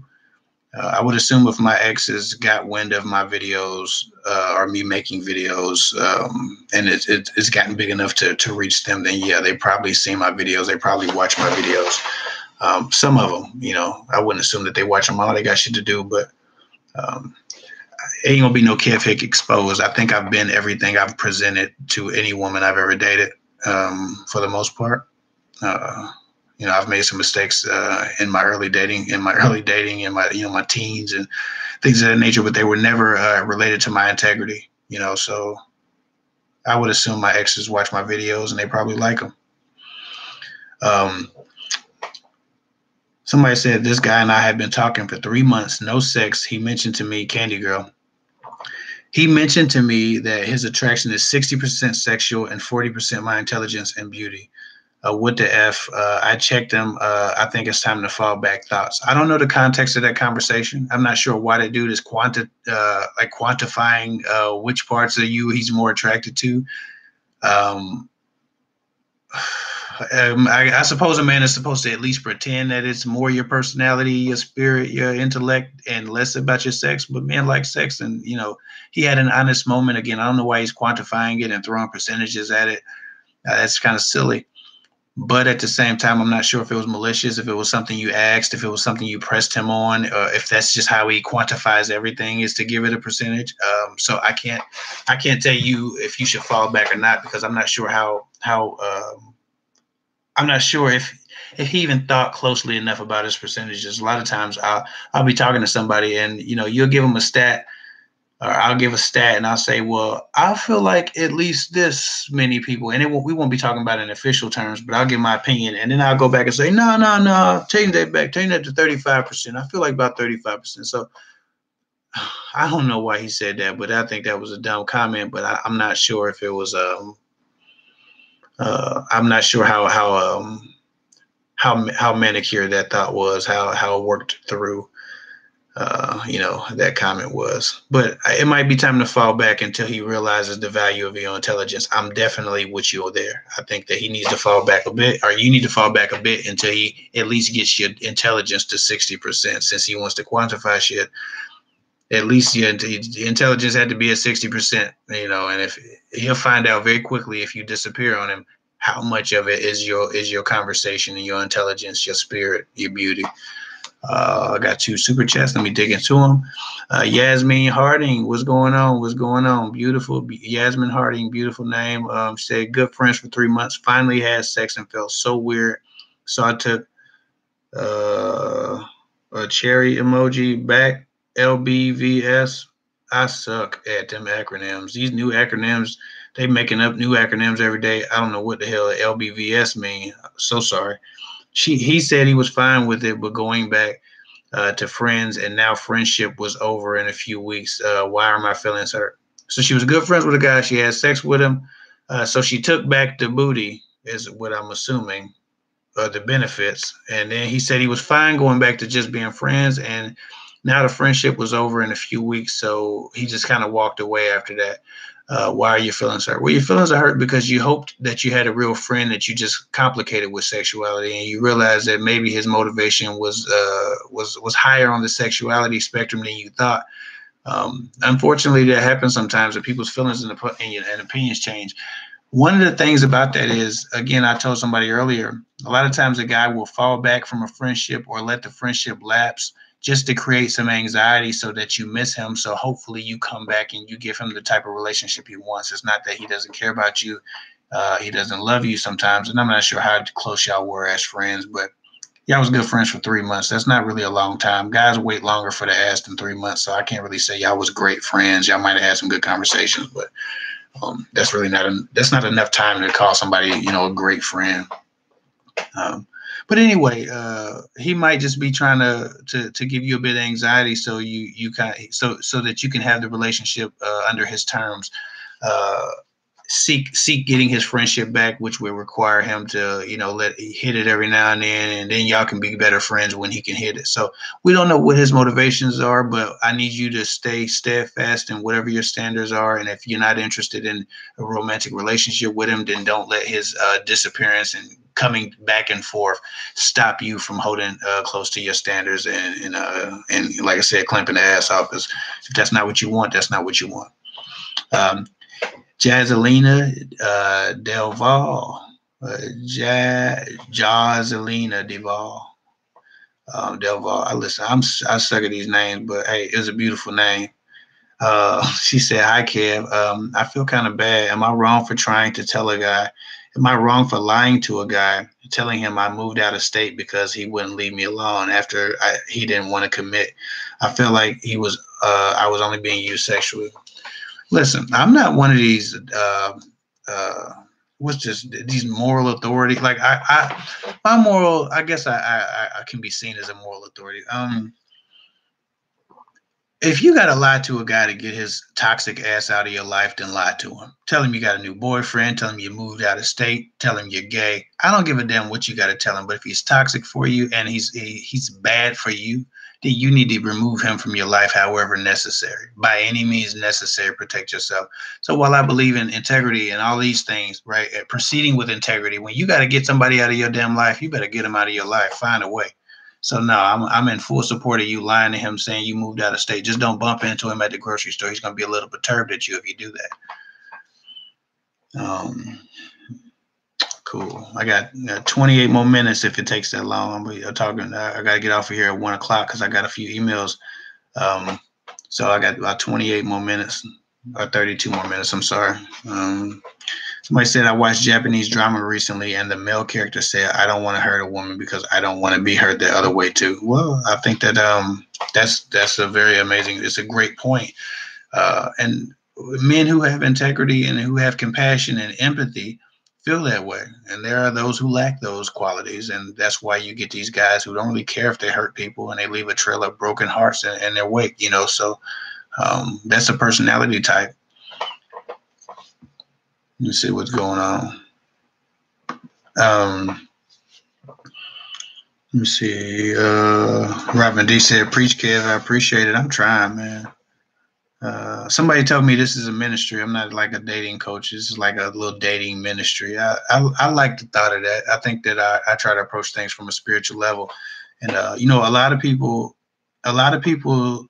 do a lot of content. They drop a video every day, every other day, multiple videos a week, and they're just delivering content. It's entertainment, it's time filling, it's dating trivia. But many people notice that my channel is less dating trivia and more dating life. And it has a spiritual undertone to it. And it's because I actually care about the result of people's life. Some people are trying to impress you with their intellect, right? But I'm trying to impact people's spirits. I find that I want to have a lasting impact on someone. I want to empower people. I want to inspire them. I want to motivate them to be their best, to be their strongest, right? And I'm not just trying to bog you down with a bunch of dating trivia or dating rules because I'm so smart and I want you to think I'm smart. I want you to be touched. I want you to be affected. I want you to be transformed by something. And everybody won't be that, and that's cool. But the people who need the messages will receive that, and that's just where I come from. So people say, yeah, preach, Kev. I kind of take that seriously because I really want to affect people in a positive way. And I don't just believe in putting out content just to get views. I don't give a damn about the views if I'm not affecting people's life, if I'm not helping people change, if I'm not helping people grow. A lot of these guys are just giving y'all a bunch of dating trivia, a bunch of time filler shit. And I just don't believe in that. And I ain't hating on them, man. They good people. They do their thing, but I do my thing differently. And that's why I don't do a whole lot of videos, because I really want my spirit to speak to me before I open my mouth, because I understand the impact of my words. Michelle Holmes, I appreciate you. Thank you so much for the $20 super chat. She said, keep doing what you do. I'm trying, man. And I'm gonna do a bit more. Like I said, I got a podcast coming out. The next time I talk to y'all live, I'll have some real information on when y'all can expect that, where y'all can expect to see it. So I'm pretty excited about that. I think the first podcast will be on fear. I think that I've been wanting to do a video about fear for a while, but it just doesn't fit into the relationship category. So any content or ideas that I have that I've always wanted to do that don't fit into the relationship category, is not relevant, or YouTube wouldn't know what to do with it, because that's not what I'm considered an authority for in their algorithm. I'll do it on my podcast. So like I said, people who really want to watch me and listen to me, they can listen to me run my mouth for about 30 minutes every week. We're talking about some new thing. And we'll have some guests on there. Every once in a while I have an interview. My wife might even join me on there. So that'd be really cool. Somebody said, what's your opinion on a guy that you have a long history with and does seem to still care, but keeps going off and on with communication? Those are those ambiguous relationships. If you can't slow that person down or get them to be stationary and consistent with the way they interact with you and communicate with you, then the history doesn't mean as much. I have history with a lot of people, but the history is history. Like we don't have we don't have a future together. Just because you have a history doesn't mean you have a future. And a lot of people waste a lot of time in life playing around with people who don't deserve to be in their life or who don't belong in their life, because y'all just on different paths, because we have a history. History is not indicative of the need for a future with a person. Some people are supposed to be in your life for a season, and other people are supposed to be in your life forever. You have to learn how to know the difference. And sometimes it's not them. It's not the history. You don't have history because you value each other. You have history because neither of you know how to separate yourselves from old relationships. Candy Girl, thanks for answering my question. A guy tries to steer our conversation on sex versus trying to get to know me better. Reason I'm falling back. Now, Candy Girl, you didn't mention that the last time. That's a very, very good reason to fall back. If he's telling you he got 60% sex and 40% interest, and then he's trying to steer the conversation on sex, then his sex interest is probably 70 or 80%, and he's just giving 40 to seem like he has some depth. But if all he's trying to do is get some sex and talk about sex, how you like it, what you gonna do to me, let's talk nasty, let's talk dirty, and it's all this mess, you got to move on, because he don't want that. He's telling you what he wants from you, and so believe him. You know what I'm saying? And I think that you're doing the right thing falling back. I'm in full support of you falling back, and you should do like that other girl and do it, and tell his ass that you moved out of state, never call you again. I actually like that. That's pretty cool. That's a good escape right there. Somebody said, somebody that y'all having a conversation. Yes is the answer to your question mark, but I'm not saying what the question mark was. Oh no, Kevin. Oh no. I see. I don't. It's so easy. I don't know what. I don't know what I said. She said, "Oh no, Kevin." Um, that's and I don't know where you what you say "oh no" to, but that's one of the things that happens. Like everything that comes out of my mouth won't agree with your ears. And I'm not sure if that's what she was saying. But that's just it's notable. I'm talking to thousands of people every week. If everything that comes out of my mouth agrees with all so many thousands of people's ears, then I'm pulling a trick over somebody. Like I'm clearly not being I'm not being genuine if everybody agrees with everything I say. So yeah, there's going to be some oh no Kevin's. There's going to be some I disagree. I can't stand what you just said. I can dig it. I'm not here to make everybody agree with me because I can't. I have 70,000 subscribers, which is not a lot compared to most of these other relationship guys. I haven't been doing it as long as I don't do it. I don't do it as often. But I can't get 70,000 people to agree with me every time. That's just what that's not a logical idea to even have. So my aim is never to say the thing that you agree with. My aim is to make sure that I understand the impact of my words, and the majority of my words are going out and affecting a positive change in your lives. That's my aim. Not that everybody agrees with me, and I don't even know if that's what you were saying, but that's how I feel about that. Um, I don't even. I'm gonna go from the bottom up. I'm gonna go the other way this time.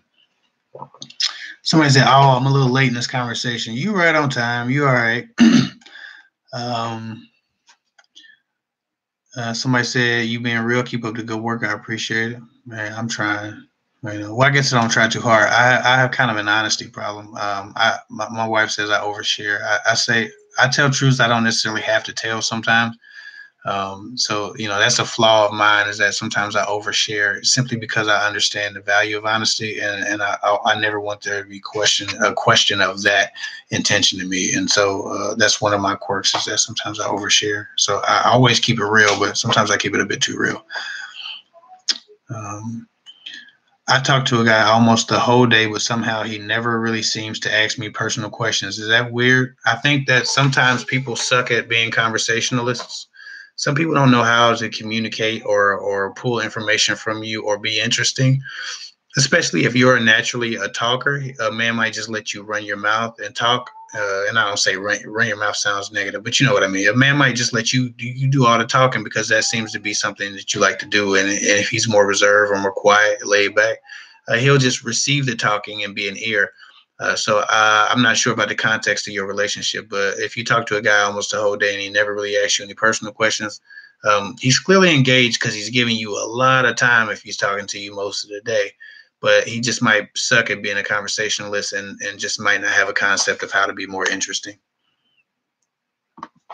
People are learning and discovering how they date. Like that's a discovery for both men and women. So some guys don't have it all together. Most guys don't have it all together. They're trying to discover what's effective and what works for them. So don't take that too bad. Just let him know that it seems like he's not asking enough questions. A sensible socialite.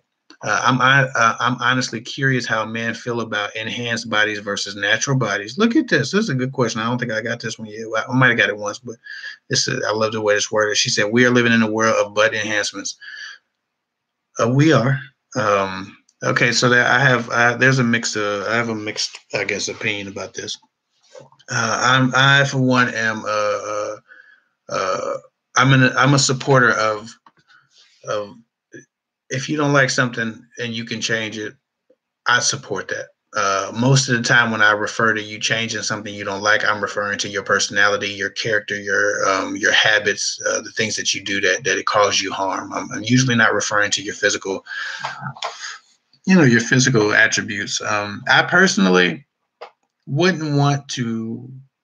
I wouldn't want to date a woman with a lot of enhancements because, like, if I was still trying to have kids and it was a woman had a bunch of enhancements, I want to know what my kids are going to look like. And if your face is made up, no offense to anybody, but if you had a lot of facial work done and I can't see your features, then that would disturb me trying to figure out what my kids look like.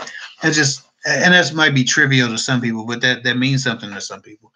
Um, If we're not having kids anymore, it really doesn't matter to me. But as far as the childbearing, that would be a bit disturbing to me. Is like, if you got a lot of facial work done, and most people don't have enough money to have had that much work done. That's on TV. We see a lot of work. In real life, person might have a facelift, might have a boob job, but they ain't got the 10 and 12 surgeries that we're seeing on TV on a regular basis. So that's that. I don't care if a woman has enhanced breasts. I'm not feeling that. I really like a nice. I'm gonna be honest. I like a nice ass. I'm married, so this is just hypothetical. I really like a nice ass, and I can't say I don't. But I cannot stand. I'm bodybuilding, right? And I'm not a bodybuilder, but I like bodybuilding. I work out. I'm into the fitness look, right? If a woman has a nice butt, then she should have nice hamstrings. She should have nice quadriceps. She should have nice thighs. A woman who naturally has a big butt always has the other muscle groups around it are symmetrical or at least complementary of the big butt. What we're seeing now is women running around with big balloon butts, and they don't have no hamstrings, they don't have no quadriceps, they don't have no hips, or the hips are ballooned out too, but there's no musculature under the surgery area because it's false, it's fake. They look like ants. They don't look like people. They look like bees or ants. You know how ants they have like the big ass butt or the abdomen, whatever it is, and bees are that's what they look like. But they don't look like it doesn't look natural. It's not a shape that's always appealing because it doesn't look real. It looks ridiculous. And so I guess it would depend on the level of quality of the work that they got done, the amount of fake butt that they put on. You know what I'm saying? I'm not put off by a breast job, to be honest. As long as it's not outlandish. But the butts are looking ridiculous right now because everybody got an ass and ain't nobody got no hamstrings, no quadriceps.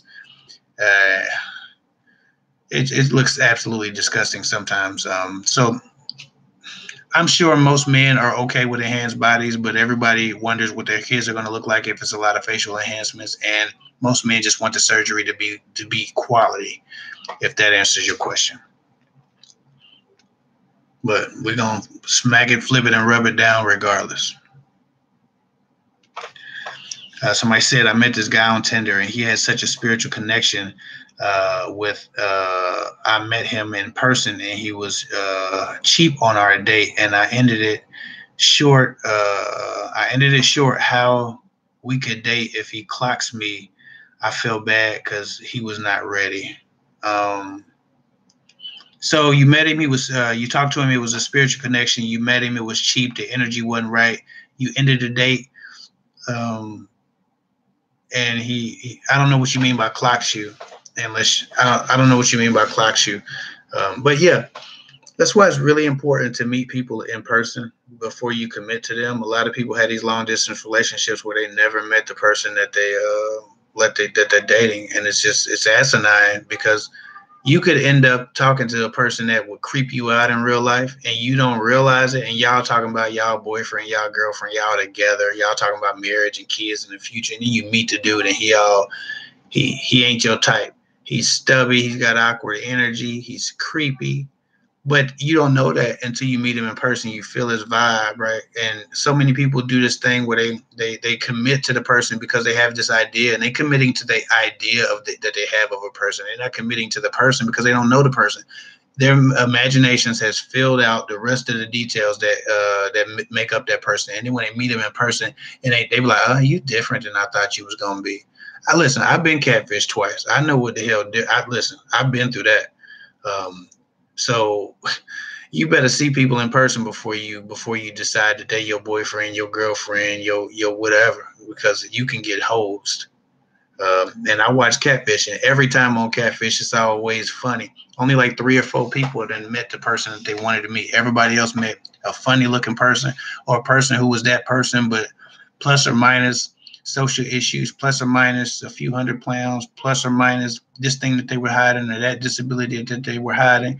And, none of those things should be disqualifiers in real life. But, people are not always honest about who they are and what they look like, what they have to offer on the phone. So always know who the hell you're talking to. before you start messing with somebody. Because when you catfishing is real, and even if you're not getting catfish, when you meet a person and they're not how you imagine they don't fit your imagined version, your imagined fantasy of them, then it can be a turn off and a letdown really quickly. And so that's that. Um, but yeah, but you still got to go on dates and discover that, and you just discovered y'all wasn't compatible, so it ain't a big thing. You win some, you lose some. Somebody said hello, hello. I don't know how to pronounce your name. Nikakanya, Nikakanya, Nikakanya. Okay, look, I think I said that 3 times. I hope it was right, because otherwise I just screwed you through that. Anyway, said hello. What do you think I do wrong? Guys do compliment me, say I do look good and I'm a nice person, but they don't ask me out. I'm single, no child, 35, live alone. What do you think I do wrong? Well, you might not be doing anything wrong.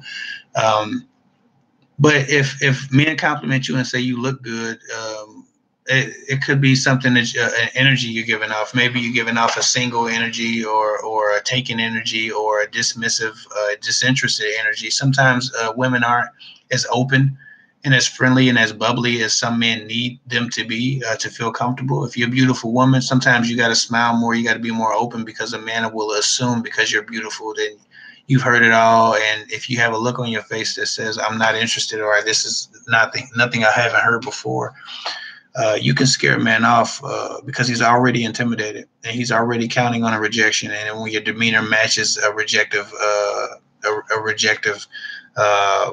demeanor, then he's gonna assume that it's just pointless for him to put himself out there. So there could be a lot going on, but I don't know exactly what you're doing wrong, or if you're doing anything wrong. I think that you should just, if this is bothering you, maybe you're the type of woman who if you're attractive, and people obviously notice you. You're the type of woman who maybe need to start the conversations and build a man's comfort up. Let him know that he's welcome to at least talk to you, not necessarily not approach him, not go get his number, not try to game him, but let him know that he's welcome by being more friendly to a guy that you're attracted to, and he'll probably take the hint from there.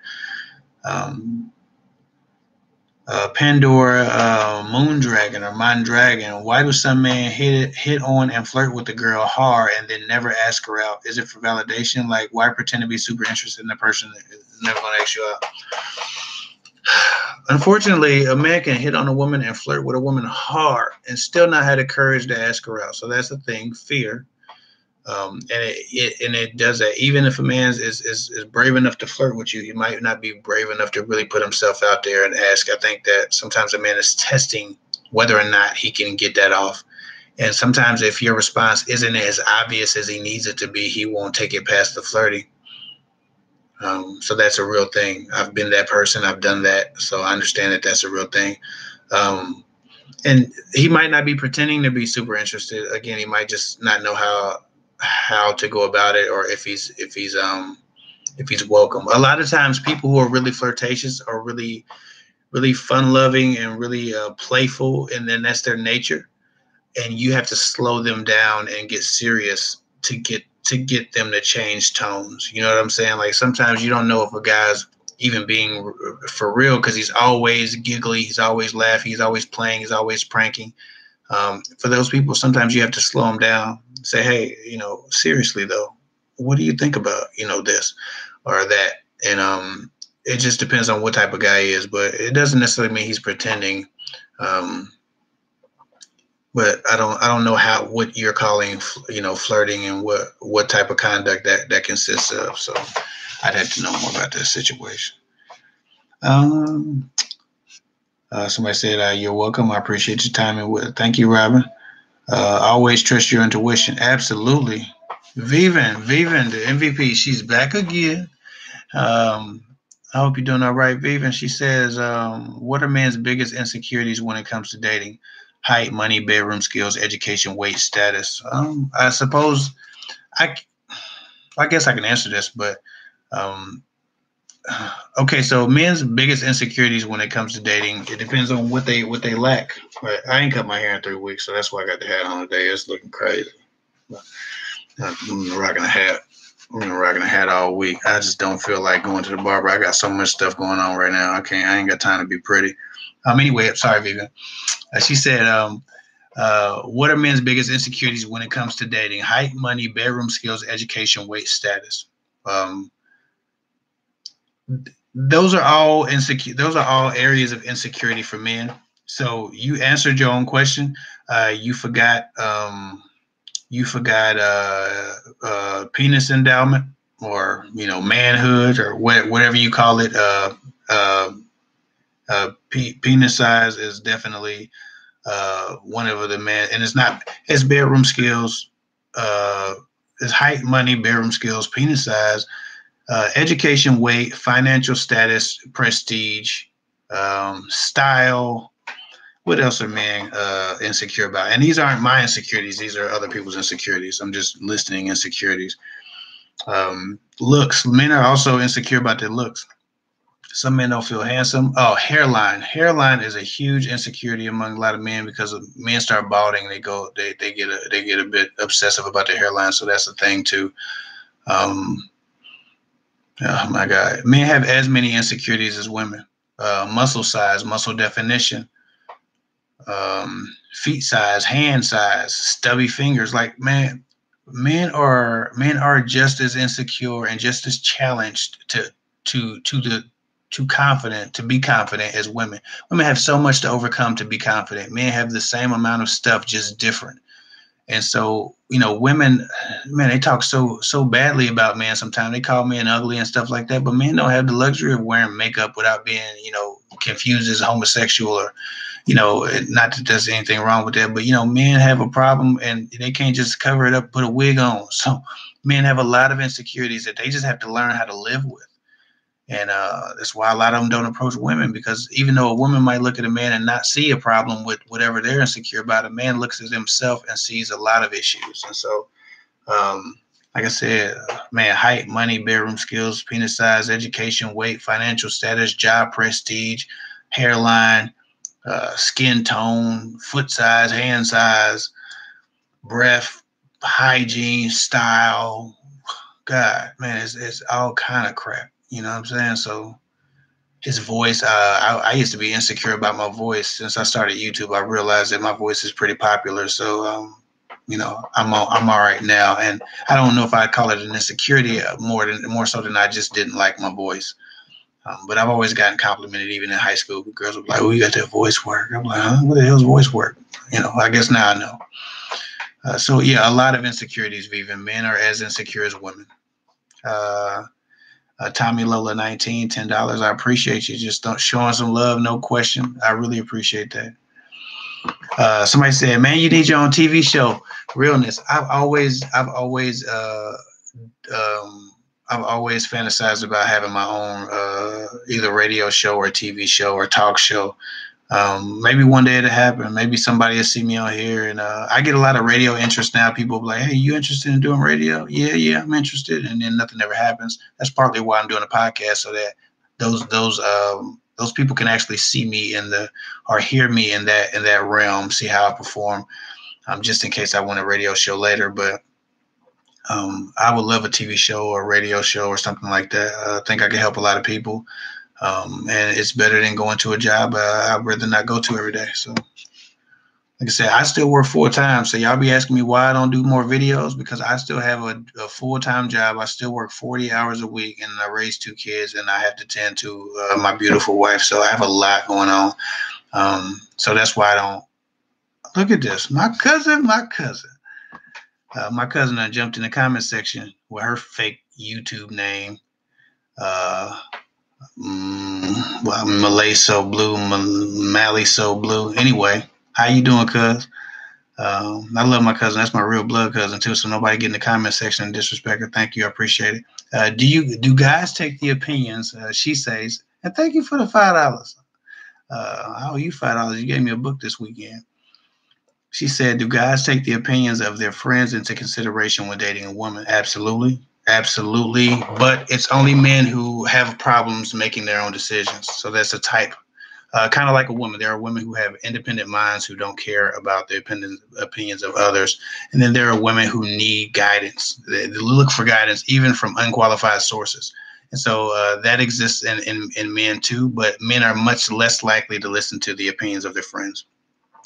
And she said, can the opinion of a guy's friend be a deal breaker? It depends on how close he is with that friend. I've heard of it happening, but it's very rare. Like, man, I have very close friends. I have like 3 very close friends. I would never listen to them while deciding if I was gonna date somebody, or like if my friend Jesse, is like my brother. He, like, if he didn't like my wife, he just had to not like my damn wife. You know what I'm saying? Like, so that's not that the independent mind, the prideful mind, the alpha male is not going to do that. But a beta male who needs guidance, who looks up to certain men as big brothers and things of that nature, it's possible. But it's still very unlikely. And if you get a guy who can't make his own decisions about dating you outside of what his friends think, then he's probably way too feminized for you anyway. And feminized might not even be the word, because there are feminine women who make decisions on their own. I don't know what you call that. I guess it's just immature. But yeah, it happens from time to time, but it's not common, because that level of weakness in men is just not common. But it does happen. So yeah, it is a thing, just not a very popular thing. And if you find a guy who can't make his own decisions, fuck him. Not like literally, like forget about him. I think everybody knew that. Anyway, love you, cuz. She said, me, myself, and I, thank you so much for the $10 super chat. I appreciate you. She said, dated him 4 years ago. Since we text rarely each other, we have fun. Sex is great. He won't see me. Told me he sees his ex because she threatens to kill herself, keeps me at a distance, and won't let me go. Well, I guess you have to decide what you want more: a stable relationship where you feel fulfilled and satiated romantically and emotionally, or to be strung along for this awkward love triangle in which this guy tends more to his ex than he does to his current love interest. It's just about what you take. Man will give you exactly what you take. People will always treat you how you allow them to treat you.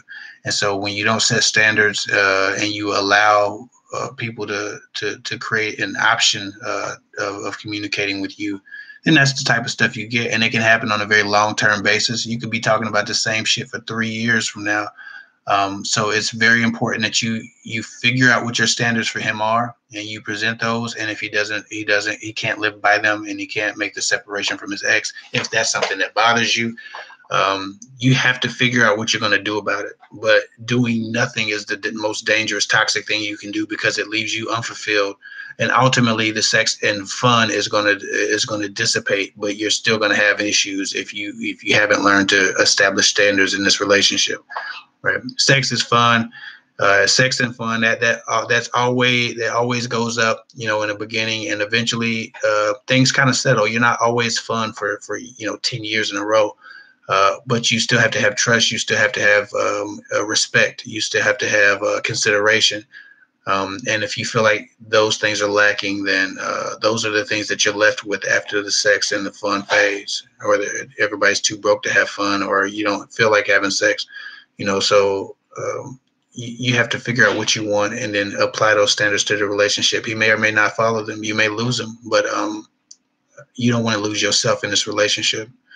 So that's how I feel about that. I got 2 minutes, and I'm getting off. I'm getting off at exactly 1 tonight, because I got to answer some emails. So I'm going to talk real fast. Kev, your recent video about self-esteem really helped me see my issues in a different light. I appreciate it. I'm so glad that you were helped by that video. That was the whole point of it, helping somebody, even if it was just one person. But it turns out it might have been hundreds or even thousands of people were helped. So I'm really proud about that video. Is it a red flag when a guy asks you to be his girlfriend very early on? It depends on how early on. Sometimes a guy just knows what he wants. And if he wants you and you're awesome, sometimes it's not hard to see what you want, or if you want to try a relationship with a person. So it's not necessarily a red flag, but it depends on how early is early. Man, I still got 2 minutes. Do you believe in relationship karma? Absolutely. If you start taking people's man and cheating with people and doing all of that stuff, you ultimately deserve it in the long run when it happens to you. And when people call me or write me about that shit, I tell them in a minute, it's because you are despicable and you've done despicable things, that these despicable things are happening to you. I do not help people steal men or husbands. And trust me, everybody writes me about that crap, and I will not assist you in stealing somebody else's man, because you you want him or you think that y'all meant to be together. To hell with that, because I believe in karma.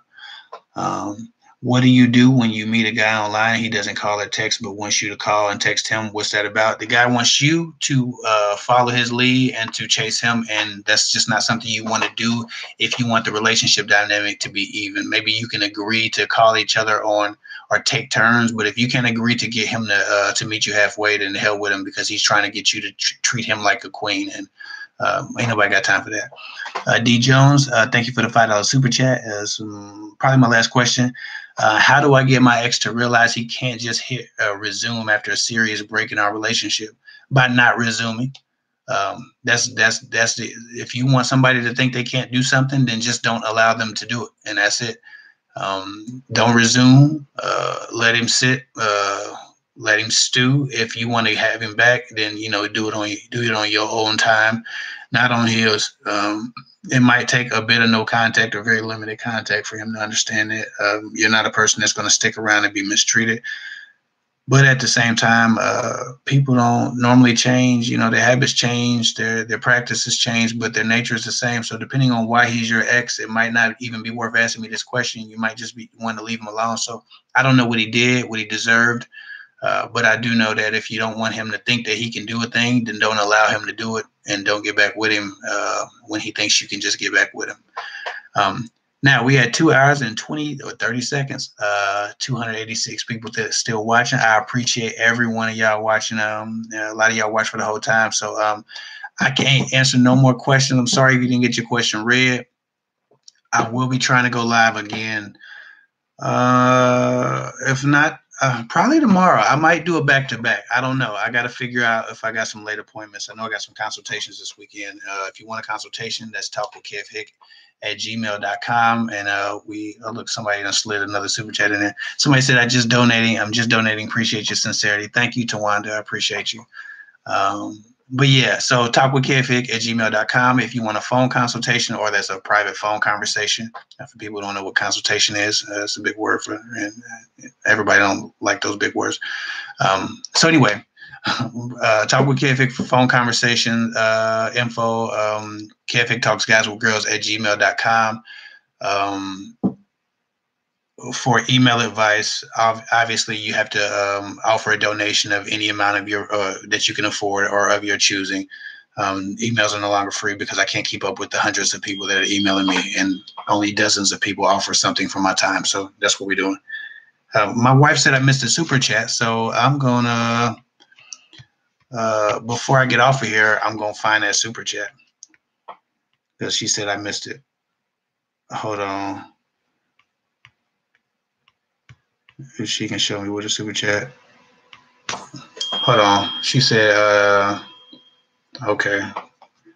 Let me see. My wife said I missed a super chat, so I'm going to answer the super chat question, and then I'm going to get off. Let me see.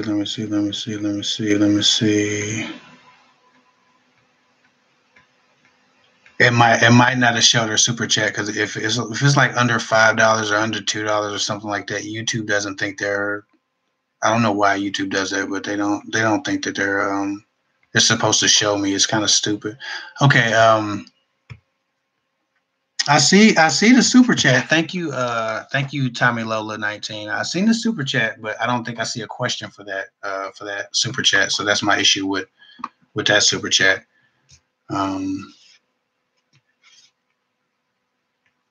So I'm gonna wait for my wife to make sure that is it a question on there? I'm talking to my wife. She in the other room.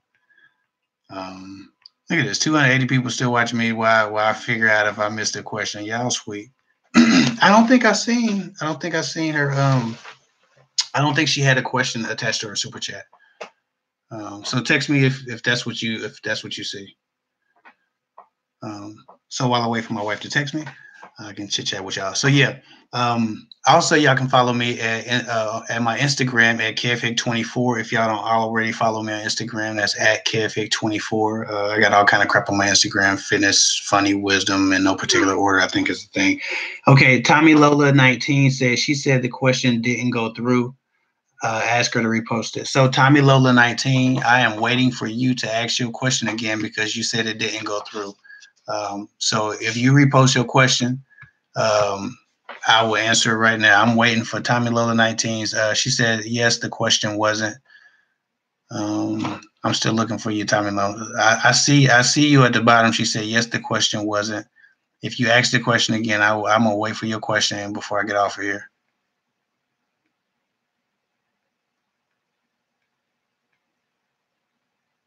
And while I wait for her question, I guess I can answer a different question. Say right after her super chat. How long have you been married? I've been married 5 years. Yeah, I think I've been married 5 years. Yeah, I've been with my wife for 10 years, and I've been married 5 years. Sent a super chat, but it didn't go through. Sent $5 too. What's up with YouTube not showing me people's love? Well, I guess we got to figure this out. So you send your question. I'm waiting for Tommy Lola's question, and I'm waiting for Kathleen Adams' question to go through. Tommy Lola 19, got you. She said the question that my ex said he's going to propose. The question is that my ex told me he was going to propose to this girl, but I thought I wasn't still in love with him, so we stayed friends. But he told me that he still has feelings for me too, but I just, and then it got, for some reason or another, got cut off. But I just said we can't be friends anymore. But now I want to stop him. Should I? I don't think that that's. I'm not sure that interfering in that relationship is your place. I think that decision is his to make. I think that he understands that you're available, but he's the one in conflict, so it's nothing that you can stop. That's something that you have to. Oh, okay, cuz you're gonna text it to me. My cousin gonna text me somebody's question. I'm about to read that, but yeah, that's nothing that you can control. That's something that you have to. That's something that you have to allow him to make the decision on. That way, there's no resentment. If for whatever reason it doesn't work out, you don't want to be the target of the resentment and the pain that comes from that decision. And it's gonna hurt some people.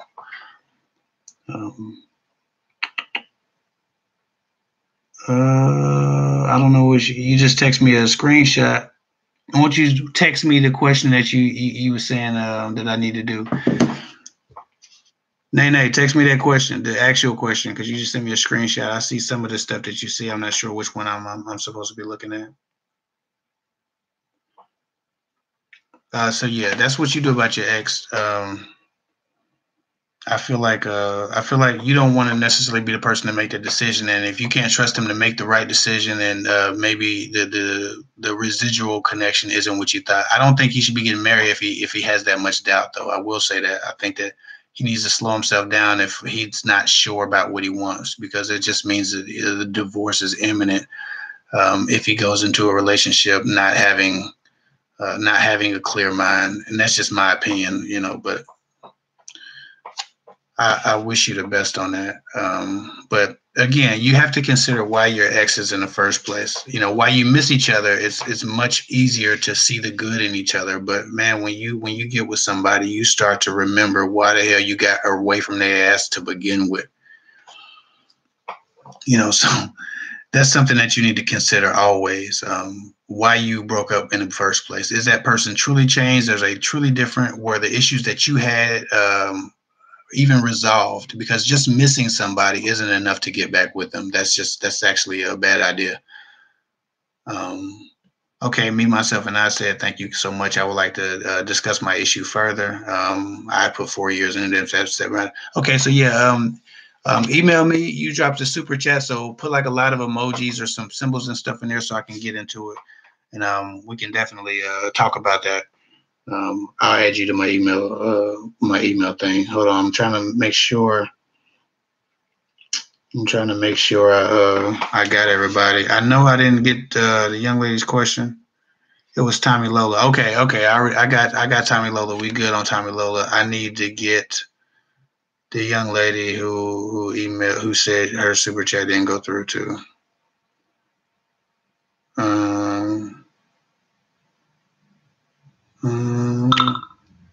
Hold on. See, now my wife said Kathleen. Yeah, YouTube doesn't show me everything. Like if somebody drops a super chat for like under $3 or under $5 or something, sometimes YouTube doesn't even show you. I don't know why YouTube thinks that that's not a significant amount of money, but people don't be having it. So if you give me anything, I want to help you out, and that's just how I feel. Okay, so now I'm looking for Kathleen. Okay, Kathleen Adams. This YouTube is tripping. Yeah, it is definitely tripping, Kathleen. But I'm gonna find you. Will you be on tomorrow? I hope to be on tomorrow, Kathleen. As long as we can get the homework done, because my wife has some homework, and we always work on our homework together. Not because I'm so great, but just because some of that shit is pretty stressful. So if we can get over the homework hump tomorrow, then I'll be on tomorrow live. If not, then I'll try to be on Sunday, but I'd like to be on tomorrow. Definitely. Let me see. And I seen Kathleen that you said, will I be on tomorrow? Yep, yep, yep. I'll most likely be on tomorrow though. I will say that I plan to be on tomorrow. For the other young lady that missed me on a question that for whatever reason, the Kathleen Adams said I sent a super chat, but it didn't go through. Okay, so I think that's what if that was your question, Kathleen, I think I just answered it. If that wasn't your question, put a bunch of emojis and symbols and crap, and then I'll hit you I'll hit you tomorrow. D Jones gave a super chat. She said, "How do I get my ex to realize he can't just hit it and resume after a serious breakup in our relationship?" Ooh, I'm sorry, I missed your super chat, D Jones. I'm not sure why YouTube didn't show me, but man, look at it. People still with me. The way that you get your ex to realize he can't just hit it and resume after a serious break in your relationship is to not let him hit it and not let him resume. You have control. Like, just don't. He can if you will. Like, if you'll go for it, then he can absolutely do that. And so there's no reason to show him he can't, because he absolutely can. The power is yours. If you can resist him, if you can create some distance, create some space, stay steadfast in your standards, then obviously that will be display enough for him. That will be demonstration enough for him that he can't. But if you're gonna give him some, and then you're gonna get back with him, or you're gonna give him some and then be all in his face, then it's exactly what he thinks. And so that all depends on you, your amount of self-control, your amount of pride, your amount of dignity, your amount of standards, and that's all in your hands. So how do you do it? Don't do it. If you don't do it, he won't think he can do it. So that's the answer to that question. I'm not getting any more text messages from my wife or my cousin. Thank you, Renee, by the way. I'm gonna make you a mediator if you're gonna be on. I know I don't get to. You probably don't be on here too late very often, but on these Friday nights, you probably be on here a little bit. I'll make you a mediator, Renee, so you can stop these people from calling me all these bad names. Because Ashley be wearing out that damn block button sometimes. Say you did address the post before. I think you're tired now. You know what, life to be lived? I think I did. Maybe I didn't read like half of the question or something. I was a bit tired, but I can't go to sleep because I got to answer people's emails. I really kind of want to work out too. So anyway, I need to get some food. Y'all be cool, man. Y'all have a wonderful night. I love you, cuz. Thank you for the help. I'm gonna get with y'all later. Maria, appreciate you, Kev. Good night, brother. This is good. This brother is good. Donate. This brother is good, and y'all should donate. And hit my PayPal if y'all want to support the channel. I appreciate it. Or you can become a Patreon. Those links are always in the description to my videos. So go to my last video. Hit my Patreon. Hit my PayPal. Hit my Cash App. That's $KevHick. Follow me on Instagram. Write me at Talk with Kev Hick for phone conversation info, and write me at kevhicktalksguyswithgirls for email info. Man, y'all have a wonderful night, and thank you for joining me. I'm going to hit this button, and then I'm going to probably have to hit it again. Good night, good night, good night, good night, good night, good night, New Zealand. Bet on.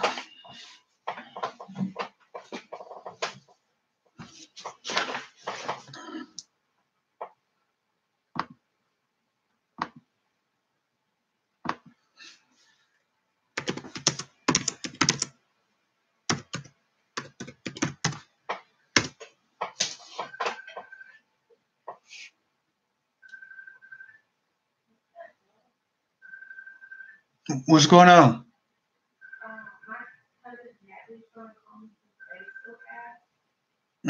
Hope ain't nobody dropped dead.